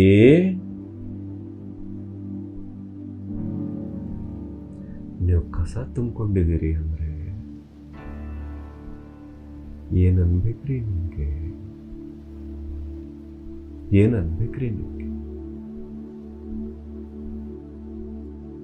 ಚೆಕ್ ಮಾಡ್ಕೊಡ್ರಿ ಇವತ್ತಿನಿಂದ ಫ್ರೆಂಡ್ಸ್, ಚೆಕ್ ಮಾಡ್ಕೊಡ್ರಿ ನೀವು. ಇಲ್ಲ ಸರ್ ನನ್ನ ಮಾಸ್ಟ್ರು, ನಾನು ಹಾಗೇನಿಲ್ಲ, ಒಬ್ಬನೇ ಇದ್ದಾಗ ಅವನಿಗೆ ಸಿಕ್ಕಾಪಟ್ಟೆ ಆಲೋಚನೆ, ಇವನಿಗೆ ಸಿಕ್ಕಾಪಟ್ಟೆ ಆಲೋಚನೆ, ಇಬ್ಬರೇ ಇದ್ದಾಗ ಇದೇನಾಯ್ತು ಅದೇನಾಯ್ತು, ಹಾ ಕಿವಿಗಳ ಮೂಲಕ ವಿಷ ತಗೊಳ್ತೀರಿ, ಕಣ್ಣುಗಳ ಮೂಲಕ ವಿಷ ತಗೊಳ್ತೀರಿ, ಆಲೋಚನೆಯ ಮೂಲಕ ವಿಷ ತಗೊಳ್ತೀರಿ. ಬುದ್ಧಿ ನೋಡ್ರಿ, ನಿಮ್ಮ ಬುದ್ಧಿ ಒಳಗೆ ಏನ್ ತುಂಬಿದೆ ನೋಡ್ರಿ.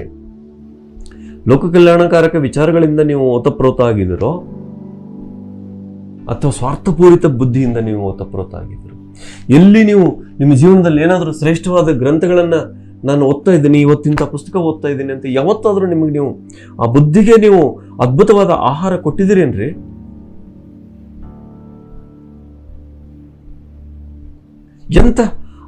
ಎಂತ ಬುದ್ಧಿ ಇದೆ ನೋಡ್ಕೊಡೋದು. ಕ್ರಿಕೆಡ್ಡೋ ಅಥವಾ ಇದು ಯೂನಿವರ್ಸಲ್ ಬೆನೆವಲೆಂಟ್ ಥಾಟ್ ನಿಂದ ಇರುವಂತ, ಲೋಕ ಕಲ್ಯಾಣಕಾರಿ ವಿಚಾರಗಳಿಂದ ಇರುವಂತ ಬುದ್ಧಿನೋ ಸ್ವಲ್ಪ ಆಲೋಚನೆ ಮಾಡ್ಕೊಡ್ರಿ. ಬುದ್ಧಿಯ ಆಹಾರ ಎಂಥದ್ದು ನಿಮ್ದು, ಮನಸ್ಸಿನ ಆಹಾರ ಎಂಥದ್ದು ನಿಮ್ದು, ಕಿವಿಯ ಮೂಲಕ ಬರುವ ಆಹಾರ ಎಂಥದ್ದು ನಿಮ್ದು, ಬಾಯಿಯ ಮೂಲಕ ನೀವು ಇನ್ನೊಬ್ಬರಿಗೆ ನೀಡುವ ಆಹಾರ ಎಂಥದ್ದು, ನಿಮ್ಮೊಳಗೆ ನೀವು ನೀಡುವ ಆಹಾರ ಎಂಥದ್ದು. ಇನ್ನೊಂದಿದೆ, ಮುಂದೆ ಹೋಗ್ತೇನೆ, ಫಸ್ಟ್ ಇವತ್ತನ್ನು ಚೆಕ್ ಮಾಡ್ಕೊಡ್ರಿ. ಹೃದಯದ ಭಾವನೆಗಳು ಎಂಥವಿವೆ ನಿಮ್ಮ? ಪ್ಲೀಸ್ ಯಾವತ್ತಾದ್ರೂ ಚೆಕ್ ಮಾಡ್ಕೊಂಡಿದ್ದೀರಾ? ಸದ್ಭಾವನೆಗಳಿಂದ ತುಂಬಿದೆಯೋ, ದುರ್ಭಾವನೆಗಳಿಂದ ತುಂಬಿದೆಯೋ? ಇನ್ನೊಬ್ಬರಿಗೆ ಒಳ್ಳೇದಾದ್ರೆ ನಾನು ಸಂತೋಷ ಪಡ್ತೀನೋ, ಇನ್ನೊಬ್ಬರಿಗೆ ಒಳ್ಳೇದಾದ್ರೆ ನಾನು ಹೊಟ್ಟೆ ಕಿಚ್ಚು ಪಡ್ತೀನೋ? ಎಂಥ ಭಾವನೆಗಳಿದೆ? ಯದ್ಭಾವಂ ತದ್ಭವತಿ ಅಂತ ಸಾರಿ ಸಾರಿ ಹೇಳಿದ್ದಾರೆ ಪತ್ರಿ ಸಾರು. ಅಷ್ಟಾಗಿ ನಾವು ಎಂತ ಭಾವಗಳನ್ನು ತುಂಬಿಕೊಂಡಿದ್ದೀವಿ ಸ್ವಲ್ಪ ಚೆಕ್ ಮಾಡ್ಕೊಂಡ್ರಿ. ಅದಕ್ಕೆ ತದ್ಭವತಿ ಇದೆ. ಇಲ್ಲಾಂದ್ರೆ ಇಷ್ಟೊಳಗೆ ಪತ್ರಿ ಸಾರ ಆಗಿಬಿಡ್ತಿದ್ವಿ. ಏನ್ ಕೊರತೆ ಇದೆ ಚೆಕ್ ಮಾಡ್ಕೊಡ್ರಿ. ಆ ದುರ್ಭಾವನೆಗಳನ್ನ ತುಂಬಿಕೊಂಡು ಇಟ್ಕೊಂಡಿದಿರಲ್ಲ, ಅದೆಂತ ಕಸರಿ ಹಾರ್ಟ್ನಾಗ ಇಟ್ಕೊಂಡಿದ್ದು. ಅದು ಭಗವಂತನ ಸೀಟ್. ಅದು it's a seat of the soul, it's a seat of the God. ವಿಷ ತುಂಬಿಕೊಂಡಿದ್ದೀರಲ್ರಿ ಇನ್ನೊಬ್ಬರ ಬಗ್ಗೆ. ಆ ಭಗವಂತನಿಗೆ ಕೂತ್ಕೊಳ್ಳೋದಕ್ಕೆ ಜಾಗ ಎಲ್ಲಿದೆ? ಇಲ್ಲ ಸರ್, ನಾವು ಬಹಳ ಒಳ್ಳೆಯವರು, ನಾವು ಬಹಳ ತುಂಬಾ ಧಾರ್ಮಿಕರು, ನಾವು ಇಲ್ಲ ಹೀಗೆ ಕರ್ಕೊಳ್ತೀವಿ, ನಾವು ಹೀಗೆ ಕರ್ಕೊಳ್ತೀವಿ, ನಮ್ದೆಲ್ಲ ಆಚರಣೆ ಸರ್, ನಮ್ಮ ತಲಾಂತರದಿಂದ ನಾವು ಬಂದಿದ್ದೀವಿ. ನಾನು ಯಾರಿಗೂ ಅಪಮಾನ ಮಾಡ್ತಾ ಇಲ್ಲ, ಪ್ಲೀಸ್. ನಾನು ಹೇಳೋದು ಏನು ಅಂದ್ರೆ, ಹೊರಗಡೆ ಬದಲಾವಣೆಯನ್ನು ತೋರಿಸ್ಬೇಡಿ. ಸಮಾಜಕ್ಕೆ ನಾನು ಧಾರ್ಮಿಕ ಅನ್ನೋ ಸರ್ಟಿಫೈಡ್ ಕಾಪಿ ತೋರಿಸ್ಬೇಡಿ. ಇದೇನು ಬಾಡಿ, ನೀವು ಈ ರೀತಿ ಬಡಿದ್ರು ಇದು ಓಕೆ ಅಂತೈತಿ, ಈ ರೀತಿ ಬಡಿದ್ರು ಓಕೆ ಅಂತೈತಿ. ಇಲ್ಲೇನು ಜುಟ್ಟ ಬಿಟ್ರು, ಈ ಕಡೆಯಿಂದ ಜುಟ್ಟ ಬಿಟ್ರು, ಯಾವ ಕಡೆಯಿಂದ ಜುಟ್ಟ ಬಿಟ್ರು ಬಾಡಿ ಓಕೆ. ಅರೆ, ನಿಮ್ಮೊಳಗೆ ಎಷ್ಟು ಆತ್ಮಿಕವಾಗಿ ನೀವು ಪರಿಣಾಮಗಳನ್ನ ಹೊಂದಿದ್ದೀರಿ, ಬದಲಾವಣೆಗಳನ್ನ ಹೊಂದಿದ್ದೀರಿ ಈಸ್ ಮೋಸ್ಟ್ ಇಂಪಾರ್ಟೆಂಟ್. ಅದು ಅತಿ ಮುಖ್ಯ. ಸಮಾಜವನ್ನ ಮೋಸಗೊಳಿಸೋದಕ್ಕೆ ನೀವು ಧಾರ್ಮಿಕ ಲಾಂಛನಗಳನ್ನ ಧರಿಸ್ತೀರೇನ್ರಿ? ಧಾರ್ಮಿಕ ಲಾಂಛನಗಳು ಯಾಕೆ ಬೇಕ್ರಿ ನಮ್ಗೆ? ನಮ್ಮೊಳಗೆ ನಾವು ರೂಪಾಂತರಣೆ ಹೊಂದಿದ್ರೆ, ಪರಿವರ್ತನೆ ಹೊಂದಿದ್ರೆ. ಯಾವತ್ತಾದ್ರೂ ಸೂರ್ಯಚಂದ್ರ ಧಾರ್ಮಿಕ ಲಾಂಛನಗಳನ್ನು ಹೊತ್ಕೊಂಡು ಬಂದಿದಾರೇನ್ರಿ? ಹೂವು ಹಣ್ಣು ಕಾಯಿ ಧಾರ್ಮಿಕ ಲಾಂಛನಗಳನ್ನು ಹೊತ್ಕೊಂಡು, ಒಂದು ಸಸಿ ಧಾರ್ಮಿಕ ಲಾಂಛನಗಳನ್ನು ಹೊತ್ಕೊಂಡು ಬಂದಿದೆಯೇನ್ರಿ? ಎಳೆಯಿಂದ ಮೊಳಕೆ ಹೊಗೆ ಒಂದು ತಮಟೆಗಳಿಲ್ಲ, ಫಲಮಾಗುವೊಂದು ತುತ್ತೂರಿ ದನಿಯಿಲ್ಲ, ಬೆಳಕೀವ ಸೂರ್ಯ ಚಂದ್ರರದೊಂದು ಸದ್ದಿಲ್ಲ, ಬಲಿ ನಿನ್ನ ತುಟಿಗಳನ್ನು ಮಂಕುತಿಮ್ಮ. ನೋಡ್ರಿ, ಆ ಸಸ್ಯ ತನ್ನಷ್ಟಕ್ಕೆ ತಾನೇ ಬೆಳೆದು ಬರುತ್ತೆ. ಆ ಹಣ್ಣು ಬರುವಾಗ ಅವೇನು ತುತ್ತೂರಿ ಹೊಡ್ಕೊಂಡು ಬರೋದಿಲ್ಲ. ಸೂರ್ಯಚಂದ್ರ ಬರುವಾಗ ಅವ್ರೇನೋ ದೊಡ್ಡ ಬ್ಯಾಂಜೋ ಪಾರ್ಟಿ ತಗೊಂಡು ಬರೋದಿಲ್ಲ, ನಾನು ಬಂದಿದ್ದೀನಿ ಸ್ವಾಗತ ಮಾಡ್ರಿ ಅಂತ. ಏನ್ರಿ ನೀವು ನಿಮ್ಮ ಸ್ಟೇಟಸ್ಸು? ಏನ್ರಿ ನಿಮ್ಮ ವಾಟ್ಸಪ್ ಸ್ಟೇಟಸ್ಸು? ನಿಮ್ಮೊಳಗೆ ಪರಿವರ್ತನೆ ಆಗ್ರಿ. ಯಾವ ಹೂವು ಒಂದು ಸ್ಟೇಟಸ್ ಹಾಕೊಂಡ್ ಬರೋದಿಲ್ಲ, ಯಾವ ಸಸಿನೂ ಒಂದು ಸ್ಟೇಟಸ್ ಹಾಕೊಂಡ್ ಬರೋದಿಲ್ಲ. ಅವು ತಮ್ಮಷ್ಟಕ್ಕೆ ತಾವು ಅದನ್ನ ಪ್ರಕಟಗೊಳಿಸಿವೆ. ನಮ್ಮ ವ್ಯವಹಾರಗಳ ಮೂಲಕ ನಾವು ನಮ್ಮನ್ನ ಪ್ರಕಟಗೊಳಿಸಿಕೊಳ್ಳಬೇಕು. This is the food. ಈಗ ಒಂದು ಸಸ್ಯ ನೋಡ್ರಿ, 1000 ಸಲ ಕಟ್ ಮಾಡ್ರಿ ಅದನ್ನ, ಮತ್ತೆ ನಾಳೆ ಹೋಗಿ ನೋಡ್ರಿ, ಮತ್ತೆ ಬೇರೆ ಕಡೆ ಚಿಗಿತು ಬಂದಿರ್ತೈತಿ, ಮತ್ತೆ ಆ ಕಡೆ ಕಟ್ ಮಾಡ್ರಿ, ಮತ್ತೆ ಈ ಕಡೆ ಚಿಗಿತೈತಿ. ಅದು ಎಂದೂ ಸೋಲು ಒಪ್ಕೊಳ್ಳೋದಿಲ್ಲ. ಮನುಷ್ಯನಿಗೆ ಒಂದು ನೆಗೆಟಿವ್ ಮಾತು ಮಾತಾಡಿ ನೋಡ್ರಿ, ಚಿಗಿಯೋದು ಹೋಯ್ತು, ಎಲ್ಲ ಕಡೆಯಿಂದ ವಿಷವನ್ನು ನಿಮ್ಮ ಕಡೆ ಈ ರೀತಿ ಮಾಡ್ಕೊಂಡಿರ್ತಾರೆ. ಹಾವು ಹೇಗೆ ವಾಸುಕಿ 1000 ಹೆಡೆಗಳಿಂದ ನೋಡ್ಕೊಳುತ್ತೋ ಹಾಗೆ ಎಲ್ಲ ಕಡೆಯಿಂದ ಬಂದಿರ್ತಾರೆ. ಅಂದ್ರೆ ನಿಮ್ಮೊಳಗೆ ಎಷ್ಟು ವಿಷ ತುಂಬಿದೆ. ಒಂದು ಹನಿ ವಿಷ ನಿಮ್ಮಲ್ಲಿ ಬಿದ್ದರೆ ನೀವು ಇಷ್ಟು ಎಲ್ಲ ಉದ್ರೇಕಗೊಳ್ತೀರಿ ಅಂದ್ರೆ ಎಷ್ಟು ತುಂಬಿರ್ಬೇಕ್ರಿ ಸ್ವಾಮಿ ನಿಮ್ಮ ಹತ್ರ. ಯೋಚನೆ ಮಾಡ್ರಿ ಪ್ಲೀಸ್. ಇಲ್ಲ ಸರ್, ಯಾರಾದರೂ ನಿಮ್ಗೆ ಒಂದು ಬೈದ್ರೆ ಏನ್ ಕತೆ ನಿಮ್ದು? ಸರ್ ಬೈದ್ ನೋಡ್ಲಿ ಆಮೇಲೆ ನಾವು ಹೇಳ್ತೀವಿ ಅಂತ ಅನ್ಬೇಡ್ರಿ. ಎಷ್ಟು ರಿಟರ್ನ್ ಕೊಡ್ತೀರಿ ನೋಡ್ರಿ. ಯಾಕೆ ಅಂದ್ರೆ ಏನಿದೆ ನೋಡ್ರಿ, ಸಿಂಪಲ್ ಒಂದು ಉದಾಹರಣೆ ತಗೊಳ್ರಿ, ಬಹಳ ಬ್ಯೂಟಿಫುಲ್ ಎಕ್ಸಾಂಪಲ್. ಒಂದು ಎಣ್ಣೆ ಇದೆ, ತಣ್ಣಗಿರೋ ಎಣ್ಣೆ ಇದೆ, ಅದರಲ್ಲಿ ಒಂದು ಹನಿ ನೀರು ಬಿತ್ತು. ಏನಾಗುತ್ತೆ? ನೀರು ಹಾಯಾಗಿ ಮೇಲೆ ತೇಲ್ಕೊಂಡಿರುತ್ತೆ. ಎಣ್ಣೆಗೂ ಅದಕ್ಕೂ ಸಂಬಂಧನೇ ಇಲ್ಲ. ಅದೇ ಎಣ್ಣೆ ತುಂಬಾ ಕಾದಿದೆ ಅಂತ ಇಟ್ಕೊಡ್ರಿ, ಒಂದು ಹನಿ ನೀರು ಬಿತ್ತು, ಏನಾಗ್ತೈತ್ರಿ? ಅಲ್ಲೋಲ ಕಲ್ಲೋಲ ಆಗಿಬಿಡ್ತೈತಿ ಎಣ್ಣೆ ಒಳಗೆ. ಎಷ್ಟು ಡಿಫರೆನ್ಸ್ ನೋಡ್ರಿ. ತಣ್ಣನೆ ಎಣ್ಣೆ ಒಳಗೂ ಒಂದನಿ ನೀರು, ಕಾದ ಎಣ್ಣೆ ಒಳಗೂ ಒಂದನಿ ನೀರು. ಹಾಗೆ ಆತ ಮನಸ್ಸು ತಣ್ಣಗಿದ್ದು, ಮನಸ್ಸು ಬುದ್ಧತ್ವವನ್ನು ಪಡ್ಕೊಂಡ ಶಾಂತತೆ ಇದ್ರೆ, ಸಮಾಜದ ಯಾವುದೇ ಏನೇ ಒಂದು ಹನಿ ಬಂದು ಅವನೊಳಗೆ ಬಿದ್ದರೂ ಕೂಡ ಅದಕ್ಕೂ ಅವನಿಗೂ ಸಂಬಂಧ ಇಲ್ದಂಗೆ ಇರ್ತಾನೆ. ಅದೇ ಒಳಗೆ ಕಾದು ರೆಡಿಯಾಗಿರ್ತಾನಲ್ಲ ಅವನು, ಹೊರಗಡೆ ಮಾತ್ರ ತುಂಬಾ ಶಾಂತ. ಒಂದು ಹನಿ ಬಿದ್ದರೆ ಸಾಕು, ಅವತ್ತು ಪ್ರಳಯನೇ ಅಲ್ಲಿ. It's our certified copy. It's our certified copy. Food ಅನ್ನೋದು ಫ್ರೆಂಡ್ಸ್ ಇದು ಹೆಂಗೆ ಅಂದ್ರೆ, ಯಾಕೆ ನಿಮ್ಗೆ ಈ ಮಾತನ್ನ ಹೇಳ್ತಾ ಇದ್ದೀನಿ ಅಂದ್ರೆ, with very compassion I am telling to you. ಬಹಳ ನನಗೆ ಅಷ್ಟು ಹೇಳಬೇಕು ಅನ್ನಿಸ್ತು ಈ ವಿಷಯ, ಅದಕ್ಕೆ ಹೇಳ್ತಾ ಇದ್ದೀನಿ. ಯಾಕೆ ಅಂದರೆ ನೀವೆಲ್ಲ ಎಷ್ಟು ವರ್ಷಗಳಿಂದ ಧ್ಯಾನ ಸಾಧನೆಯನ್ನ ಮಾಡ್ಕೊಂಡಿರೋ, ಆದರೆ ನಿಮ್ಗೆ ಗೊತ್ತಿಲ್ಲ ಫ್ರೆಂಡ್ಸ್, ನಿಮ್ಮ ಎನರ್ಜಿ ಎಲ್ಲೆಲ್ಲಿ ಡ್ರೈನೇಜ್ ಆಗಿ ಹೋಗ್ತಾ ಇದೆ ಅನ್ನೋದು ನಿಮ್ಗೆ ಗೊತ್ತಿಲ್ಲ. ಕಿವಿಯ ಮೂಲಕ ಬರುವ ಆಹಾರದಿಂದ ನಿಮ್ಮ ಎನರ್ಜಿ ಎಷ್ಟು ವೇಸ್ಟ್ ಮಾಡ್ಕೊತಾ ಇದ್ರಿ, ಕಣ್ಣಿನ ಮೂಲಕ ನಿಮ್ಮ ಎನರ್ಜಿಯನ್ನು ಎಷ್ಟು ವೇಸ್ಟ್ ಮಾಡ್ಕೊತಾ ಇದ್ರಿ, ಬಾಯಿಯ ಮೂಲಕ, ಆಲೋಚನೆ ಮೂಲಕ ಎಷ್ಟು, ಭಾವನೆಗಳ ಮೂಲಕ ಎಷ್ಟು, ನಿಮ್ಗೆ ಗೊತ್ತೇ ಇಲ್ಲ. ಮಹಾವೀರರು ಆತ್ಮೋನ್ನತಿಯ ಹಂತದಲ್ಲಿ 2 ಮಾತುಗಳನ್ನು ಹೇಳ್ತಾರೆ, ಸಂವರ ಮತ್ತು ನಿರ್ಜರ ಅಂತ. ಸಂವರ ಅಂದ್ರೆ ಏನು?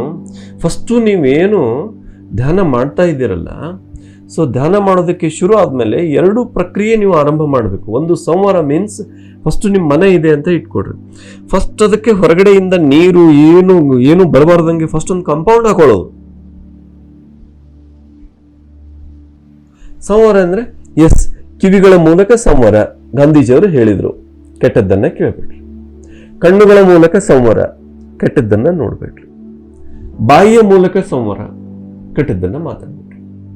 ಅದನ್ನ ಅಲೋನು ಮಾಡೋದಿಲ್ಲ, ಅಂದ್ರೆ ಪ್ರೊಟೆಕ್ಷನ್, ಅದು ಬರಬಾರ್ದಂಗೆ ನಿಮ್ಮನ್ನ ನೀವು ಪ್ರೊಟೆಕ್ಷನ್ ಮಾಡ್ಕೊಂಡ್ರಿ.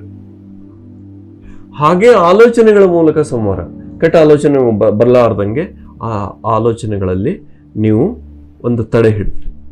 ಹಾಗೆ ಫಸ್ಟ್ ಆತ್ಮೋನ್ನತಿ ಹಂತದಲ್ಲಿ ಆ ನೆಗೆಟಿವಿಟಿ ಬರಲಾರ್ದಂಗೆ ಫಸ್ಟ್ ನೀವು ನಿಮ್ಮನ್ನು ಎನರ್ಜಿ ಗ್ರಿಡ್ ಅಲ್ಲಿ ಇರಬೇಕು. ಹೇಗೆ ಅಂದ್ರೆ ಒಬ್ರು XYZ ಬಂದ್ರು, ಈಗ ಗೊತ್ತೇನೋ ಆ ಹುಡುಗಿ ಹೀಗೆ, ಗೊತ್ತೇನೋ ಅವನು ಓಡಿ ಹೋದು, ಏನೋ ಇರ್ತಾವ, ಈಗ ಗೊತ್ತೇನೋ ಅವನಿಗೆ ಆಕ್ಸಿಡೆಂಟ್, ಅಥವಾ ಗೊತ್ತೇನೋ ಅವನಿಗೆ ಲಾಸ್ ಆಯ್ತು.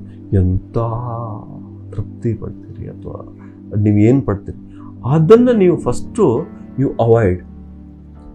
ಇದೆಲ್ಲ ನನಗೆ ಸಂಬಂಧ ಇಲ್ಲಪ್ಪ, ನಾನು ಧ್ಯಾನ ಮಾಡ್ತಾ ಇದ್ದೀನಿ, ಏನಾದರೂ ಒಳ್ಳೇದಿದ್ರೆ ತಂದು ಹಾಕು, ಇಲ್ಲ ಅಂದರೆ ದಯವಿಟ್ಟು ತರಬೇಡಿ. ನನ್ನ ಜೀವನದ ಒಂದು ಉದಾಹರಣೆ ಕೊಟ್ಟು ಹೇಳ್ತೀನಿ ನಿಮಗೆ. ನನ್ನ ಕಾಲೇಜಲ್ಲಿ ಒಬ್ಬರು ಪ್ರಾಧ್ಯಾಪಕರು ಬರ್ತಿದ್ರು ನನ್ನ ಮನೆಗೆ, ಇವನು ಪ್ರಿನ್ಸಿಪಲ್ ಹಿಂಗಂದ, ಅವನು ಹಂಗಂದ ಅಂತ ಬಂದು ಹೇಳ್ತಿದ್ರು. ನಾನು ಮರುದಿನ ಹೋಗಿ ಏನಾದರೂ ನೆಪ ಮಾಡಿ ಅವ್ರ ಜೊತೆ ನಾನು ಜಗಳ ಮಾಡ್ತಿದ್ದೆ. ನನಗೆ ಬೆಂಗಳೂರಿಗೆ ಬಂದಮೇಲೆ ನನಗೆ ಧ್ಯಾನ ಸಿಕ್ತು. ನಾನು ಆಮೇಲೆ ಅವರಿಗೆ ಹೇಳಿದೆ ಒಂದಿನ, ಇದೆಲ್ಲ ಏನು ಮಾಡ್ತಾರೋ, ಹಿಂಗೆ ಕಣ್ಣು ಮುಚ್ಕೊಂಡು ಕೂಡ್ರಿ, they are very close friend, ಎಷ್ಟು ಚಲೋ ಆಗ್ತೈತೆ ನೋಡ್ರಿ, ಮನಸ್ಸಿಗೆ ಎಷ್ಟು ಸಮಾಧಾನ ಆಯ್ತು ನೋಡ್ರಿ ಅಂತ. Friends, for your kind information, 20 ವರ್ಷ ಆಯ್ತು ಆ ಮಿತ್ರ ನನ್ನ ಮನೆಗೆ ಇನ್ನೂ ಬಂದಿಲ್ಲ. ಇವತ್ತು ಕ್ಲೋಸ್ ಫ್ರೆಂಡೇ ಅವನು. ಆದರೆ ಅವನು ನಗಚಾಟಿಕೆ ಒಳಗೆ ಅವನ ಮನೆಗೆ ಏನು ಹೋಗ್ತಿರೋ, ಏನೋ ಕಣ್ಣು ಮುಚ್ಕೊಂಡು ಧ್ಯಾನ ಕೊಂಡ್ತಾನಂತ ಹಿಂಗೆ ಬಂದವ್ರ ಜೊತೆ ಮಾತಾಡೋದಕ್ಕೆ ಶುರು ಮಾಡಿದ್ರೆ ಅದು ಈ ಕಾಲೇಜಿನಿಂದ ಆ ಕಾಲೇಜಿಗೆ, ಆ ಕಾಲೇಜಿನಿಂದ ಆ ಕಾಲೇಜಿಗೆ ಹೋಗ್ತಾ ಇವರು ಧ್ಯಾನ ಮಾಡ್ತಾರೆ ಅಂತ ಪ್ರಚಾರ ಆಗೋಗಿತ್ತು. ನನಗೆ ಗೊತ್ತಿಲ್ಲ. ಒಬ್ಬರು ಧಾರವಾಡದಿಂದ ಬಂದಂಥವ್ರು, ಟ್ರಾನ್ಸ್ಫರ್ ಆಗಿ ಬಂದಂಥವ್ರು, CV ಓಂಕಾರ ಅನ್ನೋರು, ನೀವು ಧ್ಯಾನ ಮಾಡ್ತೀರಿ ಅಂತ ಒಬ್ಬರನ್ನ ಕರ್ಕೊಂಡು ಬಂದರು ಮನೆಗೆ. ಹೌದು, ನಿಮ್ಗೇನು ಗೊತ್ತು ಅಂತಂದು. ಇವರು ಹೇಳಿದ್ರು, ನೀವು ಯಾರು ಅಂದೆ. ನಾನು ಜೂನಿಯರ್ ಕಾಲೇಜಲ್ಲಿ ಇರ್ತೀನಿ ರೀ, ನಿಮ್ದು ನಮಗೆ ಗೊತ್ತಿದೆಯಲ್ಲ, ನೀವೆಲ್ಲ ಧ್ಯಾನ. ನನಗೆ ಮನುಷ್ಯನೇ ಗೊತ್ತಿಲ್ಲ, ಆದರೆ ನಾನು ಧ್ಯಾನ ಮಾಡ್ತೀನಿ ಅಂತ ಎಲ್ಲ ಕಡೆ ಗೊತ್ತು. ಎಲ್ಲಿಂದ? ನಾನು ಆ ವ್ಯಕ್ತಿಗೆ ಹೇಳಿದ್ನಲ್ಲ, ಅಂಥವೆಲ್ಲ ತರಬೇಡಪ್ಪ ನೆಗೆಟಿವ್ ಮಾತು, ಒಂದು ಸ್ವಲ್ಪ ಧ್ಯಾನ ಮಾಡು ಚೆನ್ನಾಗಿರುತ್ತೆ ಅಂದಾಗ ಅವನು ಬರೋದೊಂದು ಬಿಟ್ಟ ಪ್ಲಸ್ ಪಾಯಿಂಟ್, ಉಲ್ಟಾ ಹೇಳೋದಕ್ಕೆ ಶುರು ಮಾಡಿದೆ. ಅವೇನೋ ಧ್ಯಾನ ಮಾಡ್ತಾನಂತ, ಅವ್ನು ನೆಗೆಟಿವ್ದಿಂದ ಹೇಳಿದ್ನೋ, ಅವ್ನು ನೆಗಚರಿಕೆಯಿಂದ ಹೇಳಿದ್ನೋ, ಅದು ಅವನಿಗೆ ಬಿಟ್ಟದ್ದು. ಆದರೆ ಊರೆಲ್ಲ ಪಬ್ಲಿಕ್ ಆಗಿತ್ತು ಧ್ಯಾನ ಮಾಡ್ತಾನೆ ಅಂತ. ಅದರಿಂದ ಜನ ಹುಡ್ಕೊಂಡು ಬರೋದಕ್ಕೆ ಶುರು ಮಾಡಿದ್ರು. ಅವ್ರು ಬಂದವರು, ಇಷ್ಟು ಚೆನ್ನಾಗಿದೆ ಧ್ಯಾನ, ತಗೊಳ್ರಿ, ಪಾಂಪ್ಲೆಂಟ್ ಪ್ರಿಂಟ್ ಮಾಡ್ರಿ ಅಂತ ದುಡ್ಡು ಕೊಟ್ಟರು. ಅಲ್ಲಿಂದ ಪಾಂಪ್ಲೆಂಟ್ ಅವ್ರು ಮತ್ತೊಬ್ರು ಬಂದರು, ಅವರು ಕಾಂಟ್ರಿಬ್ಯೂಟ್ ಮಾಡಿದ್ರು. ಅಲ್ಲಿ ಎಲ್ಲರೂ ಹಾಕಿ ಪಾಂಪ್ಲೆಂಟ್ ಶುರು ಮಾಡಿದಿವಿ. ಇವತ್ತು ಧ್ಯಾನ ಕೇಂದ್ರನೇ ರನ್ ಆಗ್ತಾ ಇದೆ. ಒಂದು ಮಾತಿನಿಂದ ಧ್ಯಾನ ಕೇಂದ್ರ ರನ್ ಆಗ್ತಾ ಇದೆ. ಬಂದವರಿಗೆ ನಾನು ಹೇಳಿದ್ದು ಒಂದೇ ಮಾತು, ನೆಗೆಟಿವ್ ಮಾತಾಡ್ಬೇಡ್ರಿ, ನಾನು ಧ್ಯಾನ ಮಾಡ್ತಾ ಇದ್ದೀನಿ, ಬೇಕಿದ್ರೆ ನೀವು ಮಾಡ್ರಿ, ನೀವು ನೆಮ್ಮದಿಯಿಂದ ಇರ್ತೀರಿ ಅಂತ ಒಂದು ಮಾತು ಹೇಳಿದ್ದು. ಅವರು ಬರೋದು ಬಿಟ್ಟರು, ಅವರೇ ಮಾಡಿದ ಪ್ರಚಾರದಿಂದ ನನ್ನ ಧ್ಯಾನ ಕೇಂದ್ರ ನಡೀತು. ಆಮೇಲೆ ಇವತ್ತು ನಮ್ಮ ಮನೆಗೆ ಧ್ಯಾನಕ್ಕೆ ಬಿಟ್ಟರೆ ಬೇರೆ ಏನಕ್ಕೂ ಯಾರು ಬರೋದಿಲ್ಲ. ಎಷ್ಟು ಪ್ಲಸ್ ಪಾಯಿಂಟ್ ನೋಡ್ರಿ ಇದು.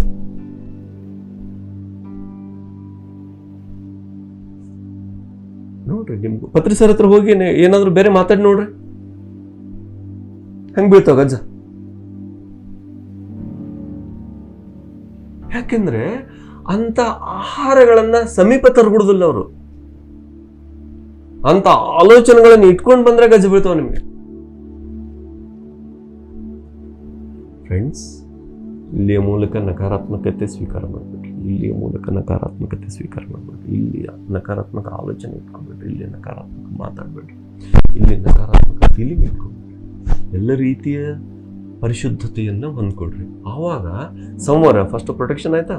ಇನ್ನು ನಿರ್ಜರ, ಒಳಗೇನಾದ್ರೂ ಚೂರು ಉಳಿದಿದ್ರೆ ಅದು ಧ್ಯಾನ ಮೂಲಕ ಸವ್ವಕಮ್ಮ ನಿರ್ಜರಣ ಫಲಂ ಮೋಕ್ಷಂ, ನೀವೆಲ್ಲವನ್ನ ಅದನ್ನ ನಿರ್ಜರಣೆ ಮಾಡ್ಕೊಂಡ್ರೆ ಮೋಕ್ಷ ಸ್ಥಿತಿಗೆ ಬರ್ತೀರಿ. ಇದೇ ಜನ್ಮದಲ್ಲಿ ಹೀಗೆ ಜೀನ್ಸ್ ಪ್ಯಾಂಟಲ್ಲೇ ನೀವು ಟಿ ಶರ್ಟ್ ಹಾಕೊಂಡಿದ್ರೆ ಟಿ ಶರ್ಟಲ್ಲೇ ನೀವು ಮುಕ್ತ ಸ್ಥಿತಿಯಲ್ಲಿ ಇರ್ತೀರಿ. ನೀವೇನು ಮಹಾಯೋಗಿ ಅಂತ ತೋರಿಸ್ಕೊಳ್ಳೋದಕ್ಕೆ ನೀವೇನು ಬೇರೆ ಸ್ಪೆಷಲ್ ಡ್ರೆಸ್ ಹಾಕೋಬೇಕಾಗಿಲ್ಲ. ನಿಮ್ಮ ಒಳಗಡೆ ಪ್ಯೂರಿಫಿಕೇಶನ್ ಇಂಪಾರ್ಟೆಂಟು, ಹೊರಗಡೆ ತೋರಿಸ್ಕೊಳ್ಳೋದಲ್ಲ. ಹೊರಗಡೆ ತೋರಿಸ್ಕೊಳ್ಳೋದಕ್ಕೆ ಬೇಡ ಅನ್ನೋದಿಲ್ಲ, ಬಟ್ ಅದ್ರ ಅಗತ್ಯ ಇಲ್ಲ. ಯಾವುದೋ ಸ್ಪೆಷಲ್ ಡ್ರೆಸ್ ಕೋಡ್ನಿಂದ ನನ್ನನ್ನು ನಾನು ತೋರಿಸ್ಕೊಳ್ಳೋದು, ಅದು ಒಂದು ಆಂತರಿಕವಾಗಿ ಆತ್ಮೋನ್ನತಿಯನ್ನ ಹೊಂದೋದಕ್ಕೂ ಅದಕ್ಕೂ ಏನೂ ಸಂಬಂಧ ಇಲ್ಲ. ಇನ್ನು ರವೀಂದ್ರನಾಥ್ ಟ್ಯಾಗೋರ್ ಒಂದು ಪೋಯಮಲ್ಲಿ ಗೀತಾಂಜಲಿ, ಅದ್ಭುತವಾದ ಕೃತಿ, ಭಾರತದ ಅಷ್ಟೆಲ್ಲ ಜಗತ್ತಿನ ಎಲ್ಲರೂ ಈ ಕೃತಿಯನ್ನು ಓದ್ರಿ ಅಂತ ನನ್ನ ವಿನಂತಿ. 100 ಸಲ ಓದಿದ್ರು ತೃಪ್ತಿ ಆಗಲಾರದಂಥ ಒಂದು ಪುಸ್ತಕ ಅದು. ಅದರಲ್ಲಿ ಅವ್ರು ಹೇಳ್ತಾರೆ, ನನ್ನ ಆಲೋಚನೆಗಳ ಮೂಲಕ ನೀನು ನನ್ನಲ್ಲಿ ವಿಹರಿಸುತ್ತಿರುವೆ ಎಂಬುದನ್ನರಿತು ನನ್ನಲ್ಲಿರುವ ನಕಾರಾತ್ಮಕ ಆಲೋಚನೆಗಳನ್ನೆಲ್ಲ ಆಚೆಗಟ್ಟಿ ನಿನಗಾಗಿ ನಾನು ಸ್ಥಾನ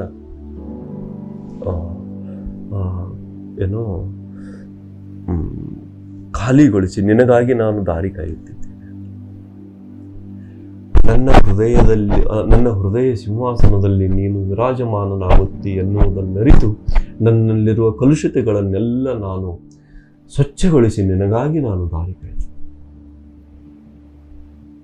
ನನ್ನ ಸಂಪೂರ್ಣ ಅಂಗಾಂಗಗಳ ಮೂಲಕ ನೀನು ಅಭಿವ್ಯಕ್ತಗೊಳ್ಳುವೆ ಎಂಬುದನ್ನರಿತು ನನ್ನ ಎಲ್ಲ ಚಟುವಟಿಕೆಗಳನ್ನು ಪರಿಶುದ್ಧೀಕರಣಗೊಳಿಸಿಕೊಂಡೆ. ನೋಡ್ರಿ, ರವೀಂದ್ರನಾಥ್ ಟ್ಯಾಗೋರು ಪರಮಾತ್ಮನನ್ನ ತನ್ನೊಳಗೆ ಆವಾಹನೆ ಮಾಡ್ಕೊಳ್ಳೋದಕ್ಕೆ ಎಷ್ಟು ಮಟ್ಟದ ಪ್ಯೂರಿಫಿಕೇಶನ್ ಅನ್ನ ಇಟ್ಕೊಂಡಿದ್ದಾರೆ. ಇದು ಮಹಾತಾರ ಬಾಬಾಜಿಯವರ ಸಂದೇಶದ ಪುಸ್ತಕ, ಇದು ಕನ್ನಡದಲ್ಲಿ ಕೂಡ ಬರ್ತಾ ಇದೆ. ಅದರಲ್ಲಿ ಹೇಳ್ತಾರೆ, ನೀವೆಷ್ಟು ದೈಹಿಕವಾಗಿ ಮಾನಸಿಕವಾಗಿ ದೈಹಿಕವಾಗಿ ಎಷ್ಟು ಪರಿಶುದ್ಧರಾಗಿರ್ತೀರೋ ಅಷ್ಟು ನಿಮ್ಮೊಳಗೆ ಆ ಚೈತನ್ಯ ಶಕ್ತಿ ಬರೋದಕ್ಕೆ ಅನುಕೂಲ ಅಂತ. ಸೊ ಮಾನಸಿಕವಾಗಿ, ದೈಹಿಕವಾಗಿ, ಭಾವನಾತ್ಮಕವಾಗಿ ನಾವು ವಾಕ್ ರೂಪದಿಂದ, ದೃಷ್ಟಿ ರೂಪದಿಂದ, ಶ್ರವಣ ರೂಪದಿಂದ ನಾವು ಪರಿಶುದ್ಧರಾಗಿದ್ದೀವಿ.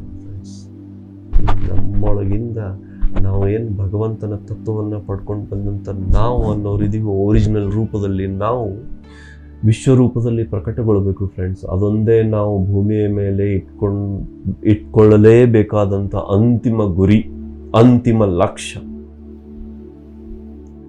ಭಗವದ್ಗೀತೆಯಲ್ಲಿ ವಿಶ್ವರೂಪ ತೋರಿಸಿದ್ದನ್ನು ನಾನು ನೋಡಿದ್ದೀವಿ ಅನ್ಬೇಡ್ರಿ, ನಿಮ್ಮೊಳಗಿಂದ ನೀವು ವಿಶ್ವರೂಪ ಪ್ರಕಟ ಮಾಡ್ಕೊಂಡಿದ್ದೀರೋ ಅಲ್ಲೋ ಅನ್ನೋದನ್ನ ಮಾತ್ರ ನೋಡಿ. ಅದಕ್ಕಾಗಿ ನಿಮ್ಮ ಜನ್ಮ. ನಾವು ಮನುಷ್ಯರಲ್ಲ ರೀ. ಒಂದು ನಿಮಗೆ ಲಾಸ್ಟ್ ಒಂದು ಹುಚ್ಚು ಹೇಳ್ತೀನಿ ನಿಮಗೆ, ಯಾವತ್ತಾದ್ರೂ ಹೇಳ್ಬೇಕಾದ್ರೆ ಇಲ್ಲೇ ಹೇಳ್ತೀನಿ, ನಿಮಗೆ ಅನುಕೂಲ ಆಗ್ಬೋದು. ಓಶೋರೊಂದು ಕತೆ ಬಹಳ ಪ್ರಿಯ ನನಗೆ. ಒಬ್ಬ ರಾಜನ ಮಗನಿಗೆ ಹುಚ್ಚು ಹಿಡಿದಿತ್ತಂತೆ. ಏನು ಹುಚ್ಚು ಅಂದ್ರೆ, ನಾನು ಪಕ್ಷಿ ಅಂತ. ಸೊ ಯಾರಿಗೂ ಅದು ಗುಣ ಆಗೋದಿಲ್ಲ. ರಾಜ ಅನೌನ್ಸ್ ಮಾಡ್ತಾನೆ, ಅರ್ಧ ರಾಜ್ಯ ಕೊಡ್ತೀನಿ, ಒಬ್ಬನೇ ಮಗ, ಸೊ ಅರ್ಧ ಆದ್ರೂ ಉಳಿಲಿ ಅಂತ. ಒಬ್ಬ ಫಕೀರ ಬರ್ತಾನೆ, ನಾನು ಗುಣ ಮಾಡ್ತೀನಿ ಅಂತ. ಸರಿ, ರಾಜನಿಗೆ ಇಷ್ಟ ಇರೋದಿಲ್ಲ, ಆದ್ರೂ ಬಿಡ್ತಾನೆ, ಎಲ್ಲಿಂದ ಆದ್ರೂ ಗುಣ ಆಗ್ಲಿ ಅಂತ. ಫಕೀರ ಅವನನ್ನ ಗುಣ ಮಾಡಿ ಹೊರಗೆ ಕರ್ಕೊಂಡು ಹೋಗ್ತಾನೆ ಅನ್ನೋದು ಕತೆ. ಆಮೇಲೆ ಕತೆ ಮುಗಿದ ಮೇಲೆ ಓಶೋವ್ರ ಕತೆ ಹೇಳ್ತಾರೆ. ರಾಜನ ಮಗನಿಗೆ ಹುಚ್ಚು ಹಿಡಿದಿತ್ತೋ ಬಿಟ್ಟಿತ್ತೋ ಬೇರೆ ವಿಷಯ, ಆದ್ರೆ ಎಲ್ಲಾ ಮನುಷ್ಯರಿಗೂ ಹುಚ್ಚು ಏನ್ ಹಿಡಿದಿದೆ ಅಂದ್ರೆ ನಾನು ಮನುಷ್ಯ ಅಂತ. We are not human beings, we are in the human being form. ಇವತ್ತು ಈ ಬಟ್ಟೆ ನಾನು ಹಾಕೊಂಡಿದ್ದೀನಿ ಅಂದ್ರೆ ನಿನ್ನೆ ಹಾಕೊಂಡಿದ್ನಂತಲ್ಲ, ನಾಳೆ ಹಾಕೊಳ್ತೀನಿ ಅಂತಲ್ಲ. ಇವತ್ತು ನಾನು ಈ ಜನ್ಮದಲ್ಲಿ ಈ ದೇಹ ಧರಿಸಿದ್ದೀನಿ ಅಂದ್ರೆ ನಾನು ಮುಂಚೆನೂ ಇದೇ ದೇಹದವನು ಇದ್ನಿ ಅಂತಲ್ಲ, ಮುಂದೆನೂ ಇದೇ ದೇಹದಲ್ಲಿ ಇರ್ತೀನಿ ಅಂತಲ್ಲ. ಈ ಮಟ್ಟಕ್ಕೆ ಹಾಕೊಂಡಿದ್ದೀವಿ. ಈ ಮಟ್ಟಕ್ಕೆ ಹಾಕೊಂಡಿದ್ದೀವಿ ಅಂದ್ರೆ ವಿ ಆರ್ ನಾಟ್ ಹ್ಯೂಮನ್. ನಾನು ಪ್ರಾಣಿ ದೇಹದಲ್ಲಿದ್ರೆ ಅಲ್ಲಿ ಕೂಡ ಇದೇ ಆತ್ಮ, ನಾನು ವೃಕ್ಷ ದೇಹದಲ್ಲಿದ್ರೆ ಅಲ್ಲಿ ಕೂಡ ಇದೇ ಆತ್ಮ, ನಾನು ಮಿನರಲ್ ಕಿಂಗ್ಡಮ್ ಅಲ್ಲಿ ಇದ್ರೆ, ನಾನು ಖನಿಜದಲ್ಲಿ ಇದ್ರೆ ಅದು, ಜಲಚರದಲ್ಲಿದ್ರೆ ಅದು, ಪಕ್ಷಿಗಳಲ್ಲಿದ್ರೆ ಅದು. ನಾನು ಯಾವುದ್ರಲ್ಲಿ ಇರ್ತೀನೋ ಆ ಅನುಭವವನ್ನು ಹೊಂದೋದಕ್ಕೆ ಆ ಪ್ರಾಣಿಗಳಲ್ಲಿ, ಪಕ್ಷಿಗಳಲ್ಲಿ ನಾನು ಹೋಗಿರ್ತೀನಿ. ಹಾಗೆ ಮನುಷ್ಯ ರೂಪದ ಅನುಭವಗಳನ್ನು ಹೊಂದೋದಕ್ಕೆ ಬಂದಂತ ಪರಮಾತ್ಮ ನಾನು. ಮನುಷ್ಯನ ದೇಹದಲ್ಲಿ ಬಂದ ಕ್ಷಣ ನಾನು ಮನುಷ್ಯ ಅನ್ಕೊಳ್ಳೋದು ದೊಡ್ಡ ತಪ್ಪು. ಅರ್ಥ ಮಾಡ್ಕೊಳ್ಳಿ, we are all gods experiencing the human experiences in this form. ಅದನ್ನ ನಾವು ಎಚ್ಚರದಲ್ಲಿ ಇಟ್ಕೊಂಡ್ರೆ ನಾವು ಯಾವ ರೀತಿ ಆಹಾರ ತಗೊಳ್ಬೇಕು, ಯಾವ ರೀತಿ ವ್ಯವಹಾರ ಮಾಡಬೇಕು, ಇನ್ನೊಬ್ಬರ ವ್ಯವಹಾರದಿಂದ ನಾವು ಯಾವ ರೀತಿ ಆಹಾರ ತಗೊಳ್ಬೇಕು, ಮತ್ತೆ ನಮ್ಮ ವ್ಯವಹಾರದಿಂದ ಎಷ್ಟರ ಮಟ್ಟಿಗೆ ಇನ್ನೊಬ್ಬರಿಗೆ ಆಹಾರ ರಿಲೀಸ್ ಮಾಡಬೇಕು ಅನ್ನೋದು ನಮ್ಗೆ ಅರ್ಥ ಆಗುತ್ತೆ. ನಮ್ಮನ್ನು ನಾವು ಯಾವ ರೀತಿ ಸಂವಾರ ಮಾಡ್ಕೊಳ್ಬೇಕು, ನಮ್ಮೊಳಗಿಂದ ಯಾವ ರೀತಿ ನಿರ್ಜರ ಮಾಡ್ಕೊಳ್ಬೇಕು, ನಮ್ಮನ್ನು ಎಷ್ಟು ಮಟ್ಟಿಗೆ ಪ್ಯೂರಿಫೈ ಮಾಡ್ಕೊಳ್ಬೇಕು, ನಮ್ಮಲ್ಲಿಂದ ಯಾವ ರೀತಿಯ ವ್ಯಕ್ತಿತ್ವ ಅರಳಬೇಕು, ಮತ್ತು ಇಲ್ಲಿ ಎಂಥ ಬೆಲೆಬಾಳುವ ಆಲೋಚನೆಗಳನ್ನು, ಮುತ್ತುರತ್ನಗಳಂಥ ಆಲೋಚನೆಗಳನ್ನು ಇಟ್ಕೋಬೇಕು, ಇಲ್ಲಿ ಎಂಥ ಮುತ್ತುರತ್ನಗಳ ಆಲೋಚನೆಗಳನ್ನು ವ್ಯಕ್ತಗೊಳಿಸ್ಬೇಕು, ಇದೆಷ್ಟು ಬೆಲೆಬಾಳುವುದು ಅನ್ನೋದು ನಮಗೆ ಅರ್ಥ ಆಗುತ್ತೆ.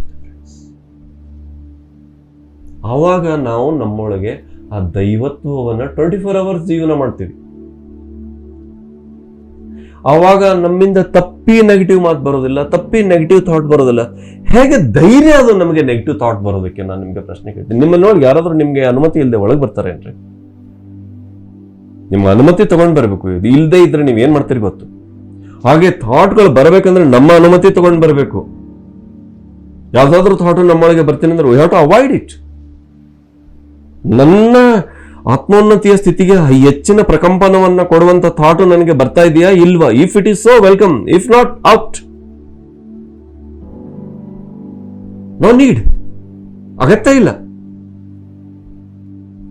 ಇಲ್ಲ ಸರ್, ನಾನು ಇಷ್ಟು ವರ್ಷದಿಂದ ಧ್ಯಾನ ಮಾಡ್ತಾ ಇದ್ದೆ, ನನಗೆ ಇದು ಗೊತ್ತೇ ಇರಲಿಲ್ಲ. ಸರಿ, ಈ ಕ್ಷಣ ಗೊತ್ತಾಗಿದೆ ಅಲ್ಲ, what you are doing from hence fourth.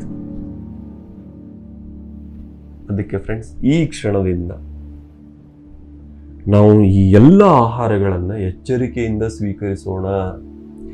ನಮ್ಮ ವ್ಯವಹಾರಗಳ ಎಚ್ಚರಿಕೆಯ ವ್ಯವಹಾರಗಳ ಮೂಲಕ ಇನ್ನೊಬ್ಬರಿಗೆ ಶ್ರೇಷ್ಠವಾದ ಆಹಾರವನ್ನು ಒದಗಿಸೋಣ. ಇತ್ತು ಹೊರಗಡೆಯಿಂದ ಇರುವಂತಹ ಆಹಾರವನ್ನು ಎಚ್ಚರಿಕೆಯಿಂದ ಸ್ವೀಕರಿಸೋಣ. ವ್ಯವಹಾರಗಳನ್ನು ಎಚ್ಚರಿಕೆಯಿಂದ ಅದು ನಮ್ಮ ಆಹಾರವಾಗುತ್ತದೆ. ಇದೆಷ್ಟು ಹೇಳಿದ್ರೂ ಕಡಿಮೆ ಫ್ರೆಂಡ್ಸ್. ನಾವೇ ಆಲೋಚನೆಗಳ ಮೂಲಕ ನಮ್ಮಲ್ಲಿ ನಾವು ತಗೊಳ್ಬೇಕಿದು. ಆವಾಗ ನಾವು ಪತ್ರಿಸರಾಗ್ತೀವಿ, ಆವಾಗ ನಾವು ಓಶೋ ಆಗ್ತೀವಿ, ಆವಾಗ ನಾವು ಎಸ್ ಈಸ್ ಜೀವನ್ಧರ್, ಓಕೆ ಈಗ ಹೇಳ್ತೀನಿ ತಗೊಳ್ಳಿ, ಈಸ್ ಡಾಕ್ಟರ್ ಜೀವನ್ಧರ್, ಎಸ್ ಈಗಿರ್ಬೇಕು ನಾವು ಅಂತ ಆವಾಗ ನಮ್ಮೊಳಗೂ ಹಾಗೆ ಬರುತ್ತೆ. ಅದು ನಾವು ಅಳವಡಿಸಿಕೊಳ್ಳಲೇಬೇಕಾದ ವ್ಯಕ್ತಿತ್ವ. ಕಸ ಏನು ಹೊಲದಲ್ಲಿ ಒಂದು ಮಳೆ ಆಗಿ ಒಂದು ಗಾಳಿ ಬೀಸಿದ್ರೆ ಸಿಕ್ಕಾಪಟ್ಟೆ ಬರುತ್ತೆ. ಬಟ್ ಕೃಷಿ ಮಾಡಬೇಕು ಅಂದ್ರೆ ಕಸ ತೆಗಿತಾನೆ ಇರಬೇಕು, ಅಗೆತ ಮಾಡ್ತಾನೆ ಇರಬೇಕು, ಇಲ್ಲಾಂದ್ರೆ ನಿಮ್ಮ ಬೆಳೆಯನ್ನೆಲ್ಲ ತಿಂದು ಬಿಡ್ತಾವ. ಅದಕ್ಕೆ ನಮ್ಮ ಬೆಳೆಯನ್ನು ನಾವು ಕಾಪಾಡ್ಕೊಳ್ಬೇಕು ಅಂದ್ರೆ ಈ ಕಳೆ ಬರಬಾರ್ದಂಗೆ, ಒಳಗೆ ಎಂಟ್ರಿ ಹೊಡಿಬಾರ್ದಂಗೆ ನಮ್ಮನ್ನು ಆಗಿಂದಾಗ ಅಗೆದು ಕಳೆದ ನಯ್ಯ ಭ್ರಾಂತಿನ ಬೇರ ಅಂತ ಅಲಂಪ್ರಭು ಹೇಳಿದ್ದಲ್ಲ, ಆ ರೀತಿ ನಮ್ಮನ್ನೆಲ್ಲ ಅಗೆದುಕೊಳ್ಳೋದು ಪರಿಶುದ್ಧತೆಯನ್ನು ನಾವು ಕಾಪಾಡ್ಕೊಳ್ಬೇಕು. ಮನೆಗಷ್ಟೇ ಕಂಪೌಂಡ್ ಅಲ್ಲ, ಮನೆಗಷ್ಟೇ ಗಾಳಿ ಇದು ಕಿಟಕಿ ಬಾಗಲಲ್ಲ, ನಮಗೂ ಕೂಡ ಇರಬೇಕು. ಯಾವುದು ಬರಬೇಕು, ಯಾವುದು ಬರಬಾರ್ದು. We have to decide. ಹಮೇं अपनी मर्जी का मालिक होना चाहिए. ನಾವು ನಮ್ಮ ಇಚ್ಛೆಗಳ ಮಾಲೀಕ ಆಗಿರಬೇಕು. what to talk, what not to, how to talk, how not to, what to think and what not to, how to think, how not to, what to listen, what not to, how to listen, how not to, how to act, how not to. ಅಯ್ಯೋ, PhD ವಿಷಯ. ನಮ್ಮನ್ನು ನಾವು purify ಮಾಡ್ಕೊಳ್ಬೇಕಂದ್ರೆ ನಿತ್ಯ ಆವಾಗಲೂ ಜಾಗರವಿದ್ದು ಸಸ್ಯ ಸಲಹಿದನು ಕಾಣ ಗುಹೇಶ್ವರ ಅಂದ್ರೆ what we are doing. ಯಾವಾಗಲೂ ಜಾಗರವಿದ್ದು ನಮ್ಮೊಳಗೆ ಈ ಬಸವಗಳು 5 ಬಂದು ಕಿತ್ತಾಕಿ ಹೋಗ್ಬಾರ್ದಂಗೆ ನಾವು ಎಚ್ಚರವಾಗಿದ್ದು ನಮ್ಮೊಳಗಿನ ಆತ್ಮೋನ್ನತಿಯ ಸ್ಥಿತಿಯನ್ನ, ಆತ್ಮ ಜಾಗರೂಕತೆಯ ಸ್ಥಿತಿಯನ್ನ, ಆತ್ಮ ಜ್ಞಾನದ ಸ್ಥಿತಿಯನ್ನ, ಆತ್ಮಾನುಭವದ ಸ್ಥಿತಿಯನ್ನ ನಾವು ಕಾಪಾಡಬೇಕು. ನಾನು ಹೇಳಿದ್ದು ನಿಮ್ಗೆ ಅರ್ಥ ಆಗ್ತಾ ಇದೆ ಅನ್ಕೊಳ್ತೀನಿ ಫ್ರೆಂಡ್ಸ್, ಅರ್ಥ ಆಗಿದೆ ಅನ್ಕೊಳ್ತೀನಿ.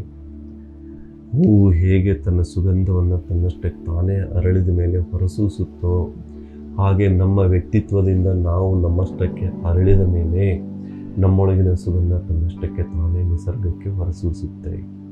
ಆವಾಗ ಅದಕ್ಕೆ ತಕ್ಕಂಥವರನ್ನು ಅದು ಆಕರ್ಷಿಸುತ್ತೆ. ಸೊ ಇದು ನಮ್ಮ ವ್ಯಕ್ತಿತ್ವ ಆಗಿರಬೇಕು ಅಂತ ನಾನು ತಮ್ಮೆಲ್ಲರಲ್ಲಿ ಅಪೇಕ್ಷೆ ಮಾಡ್ತಾ, ಇಂಥದ್ದೊಂದು ಅದ್ಭುತ ಸಮಾಜದಲ್ಲಿ ನಾವೆಲ್ಲರೂ ಬದುಕೋಣ ಸ್ವಾಮಿ.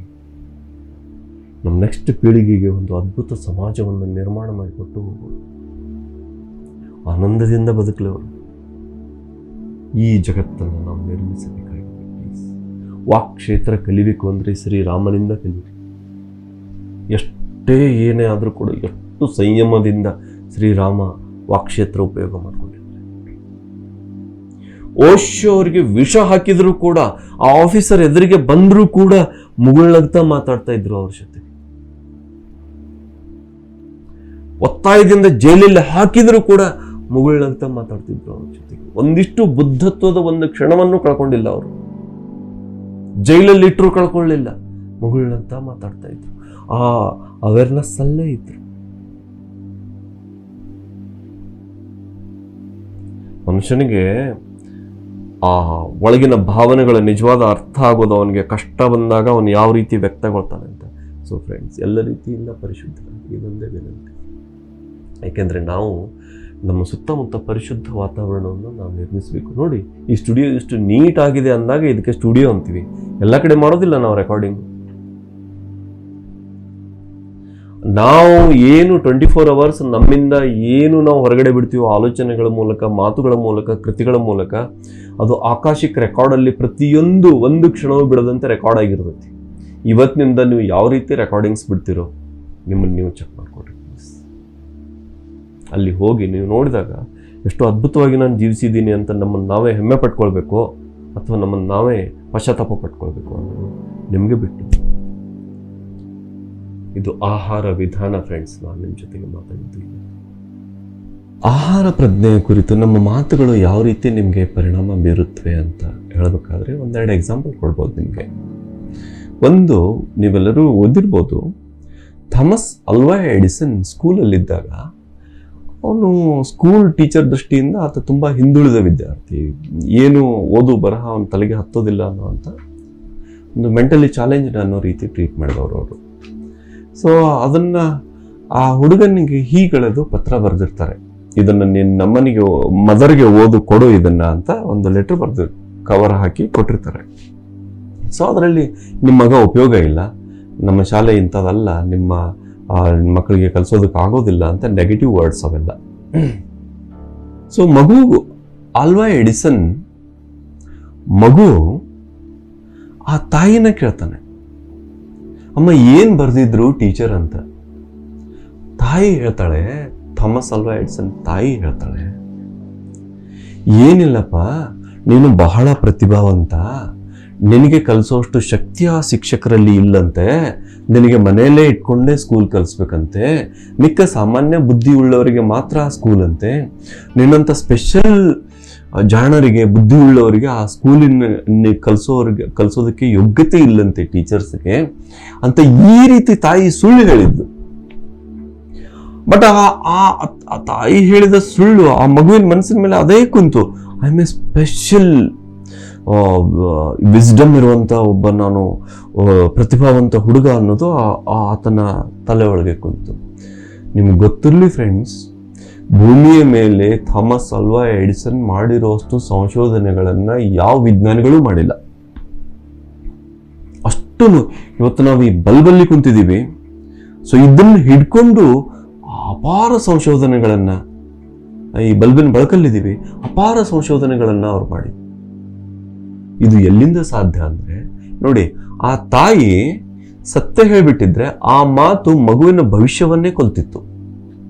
ತಾಯಿ ಅದನ್ನ ಕನ್ವರ್ಟ್ ಮಾಡಿ ಮಗುವಿನ ಆತ್ಮಶಕ್ತಿಯನ್ನು ಉತ್ತೇಜನಗೊಳಿಸುವಂತ ಮಾತುಗಳನ್ನ ಹೇಳಿದ್ದು. ಆ ಮಾತು ಮಂತ್ರ ಆಯಿತು. ಮಂತ್ರ ಅಂದ್ರೆ ಏನ್ ಗೊತ್ತಾ ಫ್ರೆಂಡ್ಸ್? ಮನ ಏವ ತ್ರಾಯತೆ ಇತಿ ಮಂತ್ರ. ಯಾವುದು ನಿಮಗೆ ಕೆಳಗೆ ಬಿದ್ದಿರೋ ಮನಸ್ಸನ್ನು ಎತ್ತಿ ನಿಲ್ಲಿಸುವಷ್ಟು ಶಕ್ತಿ ಇರುತ್ತೋ ಆ ಮಾತು ಮಂತ್ರ ಆಗುತ್ತೆ. ಆ ಅಲ್ವಾ ಎಡಿಸನ್ ಅವರ ತಾಯಿ ಹೇಳಿರೋ ಮಾತು ಥಾಮಸ್ ಅಲ್ವಾ ಎಡಿಸನ್ಗೆ ಮಂತ್ರ ಆಯಿತು. ಇವತ್ತು ಥಾಮಸ್ ಅಲ್ವಾ ಎಡಿಸನ್ ನಾವು ಅವರ ಇನ್ವೆನ್ಷನ್ ಲಾಭದಿಂದ ನಾವೆಲ್ಲ ಬದುಕಿದ್ದೀವಿ. ಸೊ ಮಾತು ಈ ರೀತಿ ಮಂತ್ರ ಆಗಿರಬೇಕು, ಇನ್ನೊಬ್ಬರಿಗೆ ಶಕ್ತಿಯನ್ನ, ಚೈತನ್ಯವನ್ನ ನೀಡಬೇಕು. ಅದೇ ಇನ್ನೊಂದು ಉದಾಹರಣೆ ಹೇಳ್ತೇನೆ ನಿಮಗೆ. ಕಲ್ಕತ್ತಾದಲ್ಲಿ ಆ ಟಾಂಗ ಓಡಿಸೋದು ಅಂದರೆ ಅದೊಂದು ದೊಡ್ಡ ಸಾಹಸ ಕೆಲಸ ಅದು.